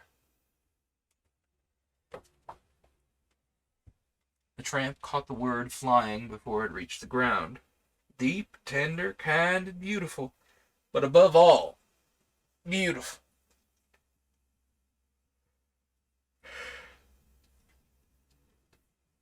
He turned his shaggy head and looked about him, carelessly. There's one of 'em, for instance, yet he added, pointing across the lawn. There's a sign. Means he's passed that way. Ain't too far away, maybe. They followed the direction of his eyes. A dragonfly paused, hovering above the stream, its reflection mirrored in the clear water running underneath. Against the green palisade of reeds, its veined and crystal wings scattered the sunlight into shining flakes. The blue upon its body burned, a patch of flaming beauty in midair. They watched it for a moment, then suddenly it was gone, and the spot was empty. But the speed, the poise, the perfect movement, the flashing wings, above all the flaming blue upon its tail, still held them spellbound. Somehow it seemed they had borrowed that speed, that flashing beauty, making the loveliness part and parcel of themselves. Swiftly they turned and stared up at the tramp, who had a rapt look upon his face. "A sign," he was saying softly. "He's passed this way. Can't be hiding very far from here." And drawing into a long, deep breath, he gazed about him into the endless space as though he was about to sing again. The dragonfly had vanished. None knew whither gone, doubtless into some new hiding place. Just gave the hint and then slipped away upon its business. But the wonder and the beauty it had brought remained behind, crept into every heart. The mystery of life, the reality that lay hiding at the core of things, the marvel and the dream, all these were growing clearer. All lovely things were signs. And there fell a sudden hush upon the group, for the thing that nobody could understand crept up and touched them. Abruptly then, lest the wonder of it should prove more than they could bear, a blackbird whistled with a burst of flying laughter at them from the shrubberies. Laughter and dancing were both a part of wonder. The tramp at once moved forward, chuckling in his beard. He waved his arms. His step was lighter, quicker. He was singing softly to himself. They only caught stray sentences, but they loved the windy ringing of his voice. They knew not where he borrowed words and tune. The world is young with laughter. We can fly among the imprisoned hours as we choose. The birds are singing. Hark, come out and play. There is no hurry. Life has just begun. "Come on," cried Tim. "Let's follow him. We're getting frightfully warm." He seized Judy and his uncle by the hands and cleared the rivulet with a running leap. The tramp, however, preferred to wade across. "Get into everything you can," he explained in midstream with a laugh. "It keeps you in touch. It's all a part of the look." He led them into the field where the blackbird still went on whistling its heart out into the summer morning. But to them it seemed that he led them out across the open world, forever and ever. I didn't know that little Paimon was Nemo. That's super cute. Hello, Paimon. I'm not gonna lie to you all, I just looked at the clock and realized I started an hour late. We might have to end with this chapter. If I had started at the appropriate time instead of when I did, I probably could make it through the next chapter, but I am physically becoming sleepy. Not just kind of like mentally like, no, I'm like actually getting tired. So I after this chapter, I think I need to call it an evening, and we will push tomorrow to finish the book, or not tomorrow, next Friday. Anyway, it grew very marvelous, this game of hide and seek. Sometimes they forgot it was a game at all, forgot what they were looking for, forgot they were looking for anything or anyone at all. Yet the mighty search continued subconsciously, even when passing incidents drew their attention from their chief desire. Always at the back of the thought lay this exquisite, sweet memory in their hearts, something they half remembered and half forgot, but dear, very marvelous. Someone was hiding somewhere, waiting, longing to play with them, expecting to be found. It may be that intervals went by, those intervals called years and months, but yet no one noticed them, and certainly no one named them. They knew one feeling only, the joy of endless search. Someone was hiding, someone was near, signs lay scattered everywhere. This someone lay in his wonderful hiding place and watched their search with laughter in his eyes. He remained invisible. Perhaps they would never actually see him, but they felt his presence everywhere, in every object, every tree and flower and stone, in sun and wind, water and in earth. The power and loveliness of common things became insistent. They were aware of them. It seemed they brushed against this shining presence, pushing forever against the secret door of an exit that led into the final hiding place. Eager to play with them, yet more eager still to be discovered, the wonderful hider just kept beyond their sight and touch, while covering the playground with endless signs that he was near enough for them to know he was certain. It was certain that he was there. For among the four of them there was no heart that doubted, none explained, none said no, and nor was there in a hurry. "I believe," announced Tim at length, with the air of a sage about him, "the best way is to sit still and wait, then he'll just come out like a rabbit and show himself." And as no one contradicted, he added confidently, "That's my idea." His love was evidently among the things of the soil. Rabbits, rats, and hedgehogs, both adventurer and hunter, strong in him. "A hole!" cried Judy with indignation. "Never! He's in the air. I heard a bird just now that... Phew!" whistled Uncle Felix, interrupting her excitedly. "He's been along here. Look, I'm sure of it." And he ran it with such conviction he said it with such conviction that they ran up, expecting actual footprints. "How do you know?" Tim said, dubiously, seeing no immediate proof himself. All paused for the reply, but Uncle Felix also paused. He had said a thing it seemed he could not justify. Somebody wanted to be seen. "Oh, don't give me that. You were poking me on the leg. You wanted love." "Now, don't hesitate," said the tramp, watching with amusement. "Don't think before you speak. There's nothing to think about until you spoke." Uncle Felix wore an expression of bewilderment. I meant the flowers," he stammered, still unsure of his new powers.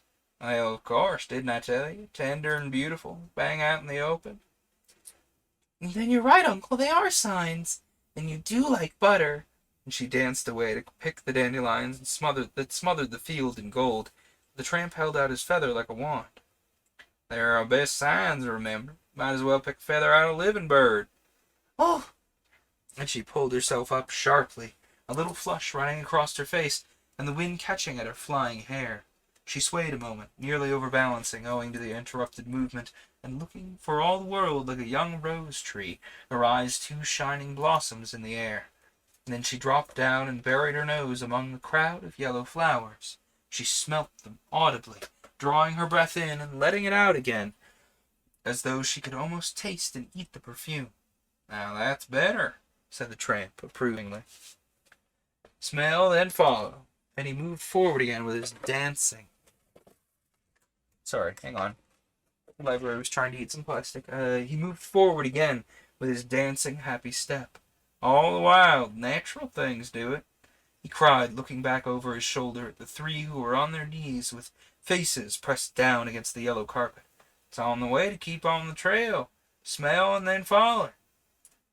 Something flashed through the clearing mind of the older man, though where it came from he had less idea than dandelions. A mood of forgotten beauty rushed upon him. "Oh, follow, follow, through the cavern's hollow, as the song floats thou pursue, where the wild bee never flew." And he ran dancing forward after the great tramp, singing the words as though they were his own. Yet the flowers spread so thickly that the trail soon lost itself, seemed like a paper chase where the hare had scattered colored petals instead of torn white copybooks. Each searcher followed the sign of his or her own favorite flower, like a jack-in-the-box. Each one bobbed up and down, smelling, panting, darting hither and thither, as in the mazes of some gnat or animal dance, till hands and knees were stained with sweet brown earth, lips and noses gleamed with the dust of orange-tinted pollen. "Anyhow, I'd rather look than find," cried Tim, turning a somersault over a sandy rabbit mound. The swallows flashed towards Judy, a twittering song sprinkling itself like liquid silver behind them as they swooped away again. "I expect that when we do find him, we shall just die," the girl confessed breathlessly. "Happiness and wonder," ventured Uncle Felix, watching a common meadow brown that perched, opening and closing its wings upon his sleeve, and the tramp, almost invisible among high-standing grass and thistles, laughed and called in his curious singing voice, "There is no hurry. Life's just begun." "And we might as well sit down," suggested Uncle Felix, and, suiting the action to the word, chose a nice soft spot upon the mossy bank, made himself comfortable as though he meant to stay, and the tramp did likewise, gathering the children close about his tangled figure. For one thing, a big ditch faced them, its opposite bank overgrown with bramble bushes, and for another, the sloping moss offered itself invitingly, like a cushioned sofa. So they lay side by side, watching the empty ditch, listening to the faint trickle of water tinkling down it. Slender reeds and tall straight grasses fringed the nearer edge, and as the wind passed through them with a hush and a whisper, they bent over in a wave of... With a hush and a whisper, they bent over in a wave of flowing green. Sorry, I was trying to put library down, and he, turbo-assailed my arm. There, that'll fix you. You can't go in the kitchen, so now you double can't get the plastic. "He's certainly gone that way," Judy whispered, following with her eyes the direction of the bending reeds. She was getting expert now. "Along the ditch, I do believe," agreed Tim. There were no flowers in it, and few, perhaps, would have found beauty there, yet the pointing of the reeds was unmistakable. "Goodness gracious! Are you just going to interrupt me for the rest of the night? Huh?" Sorry, he kind of stabbed me in the back. There were no flowers in it, and few, perhaps, would have found beauty there, yet the pointing of the reeds was unmistakable. "It's chock full of stuff, but a rat could get along, so I suppose." "Well, the signs are very slight sometimes," murmured the tramp, his head half buried in the moss. "Sometimes they're difficult as well. You'd be surprised." He flung out his arms and legs and laughed, and continued laughingly. "When things are contrary, you may be sure you're getting somewhere. Well, getting along, that is." The children heard this outburst, but they didn't listen. They were absorbed in something else entirely already, for the movements of the reeds were fascinating. They began to imitate them, swaying their heads and bodies to and fro in time, and crooning to themselves in an attempt to copy the sound made by the wind among the crowding stalks. "Don't," objected Uncle Felix, half in fun. "It makes me dizzy." He was tempted to copy them, however, and made an effort, but the movement caught him in the ribs a little. His body, like his mind, was not as supple as theirs. An oak tree, or an elm, perhaps, was more his motto. "Do," the tramp corrected him, swaying as he said it. "Swing with the thing if you want to understand it. Copy it, and you catch its meaning. That's rhythm." He made an astonishing mouthful of that word. The children overheard it. "How do you spell it?" "Well, I don't. I do it. Once you get into the rhythm of the thing, you begin to like it, see?"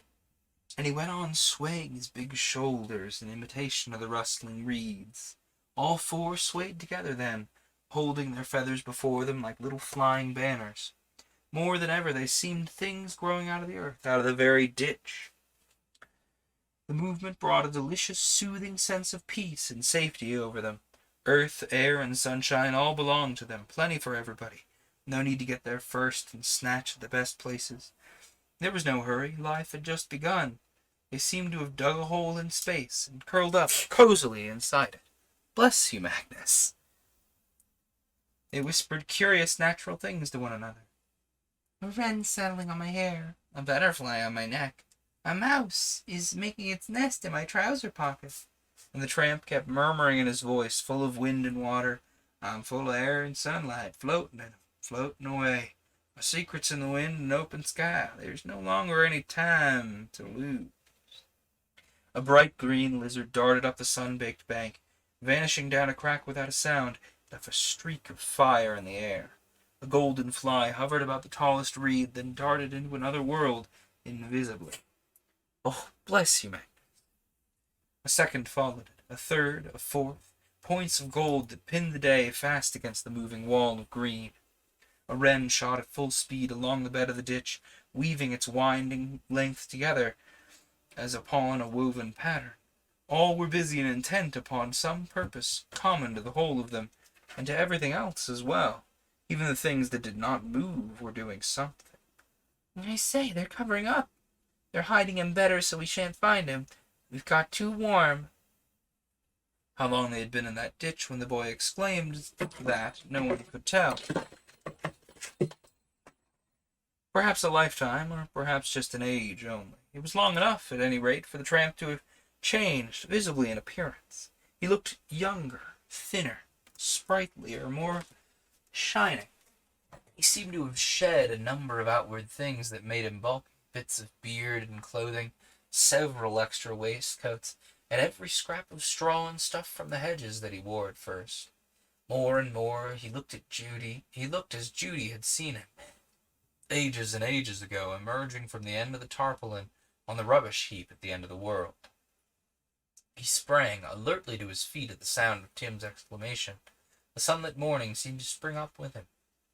We have been very warm indeed, he sang, but we shall get warmer still before we find him. Besides, those things aren't hiding him, they're looking. Everything and everybody in the whole world's looking. Signs are different for everybody, don't you see? Each knows and follows their own particular sign. Come on and look. We shall find him in the end. Okay. As much as I want to try to continue on through this chapter, I think we will pick up next week with Comeback Stumper's Sign. Library here is getting increasingly insistent that I go to bed, and hence all the stabbing earlier. And he's also been trying to eat plastic to distract me and eat at the phone cable. He's just very insistent that I go to bed. So we should call it an evening right about now. Come back next week and we will hopefully start a little early and finish up this book.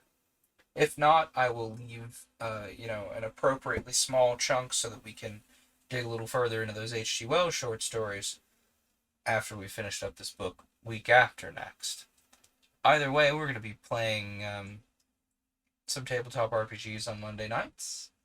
I've got some fun stuff planned. I'm going to see if I can find some more Lost and Founds. Depending on when certain things come in the mail, I may even actually be able to play some Calibra not Calibra. I may be even able to play some Carta games next week. We'll see. That's dependent on the mail. Don't quote me on that.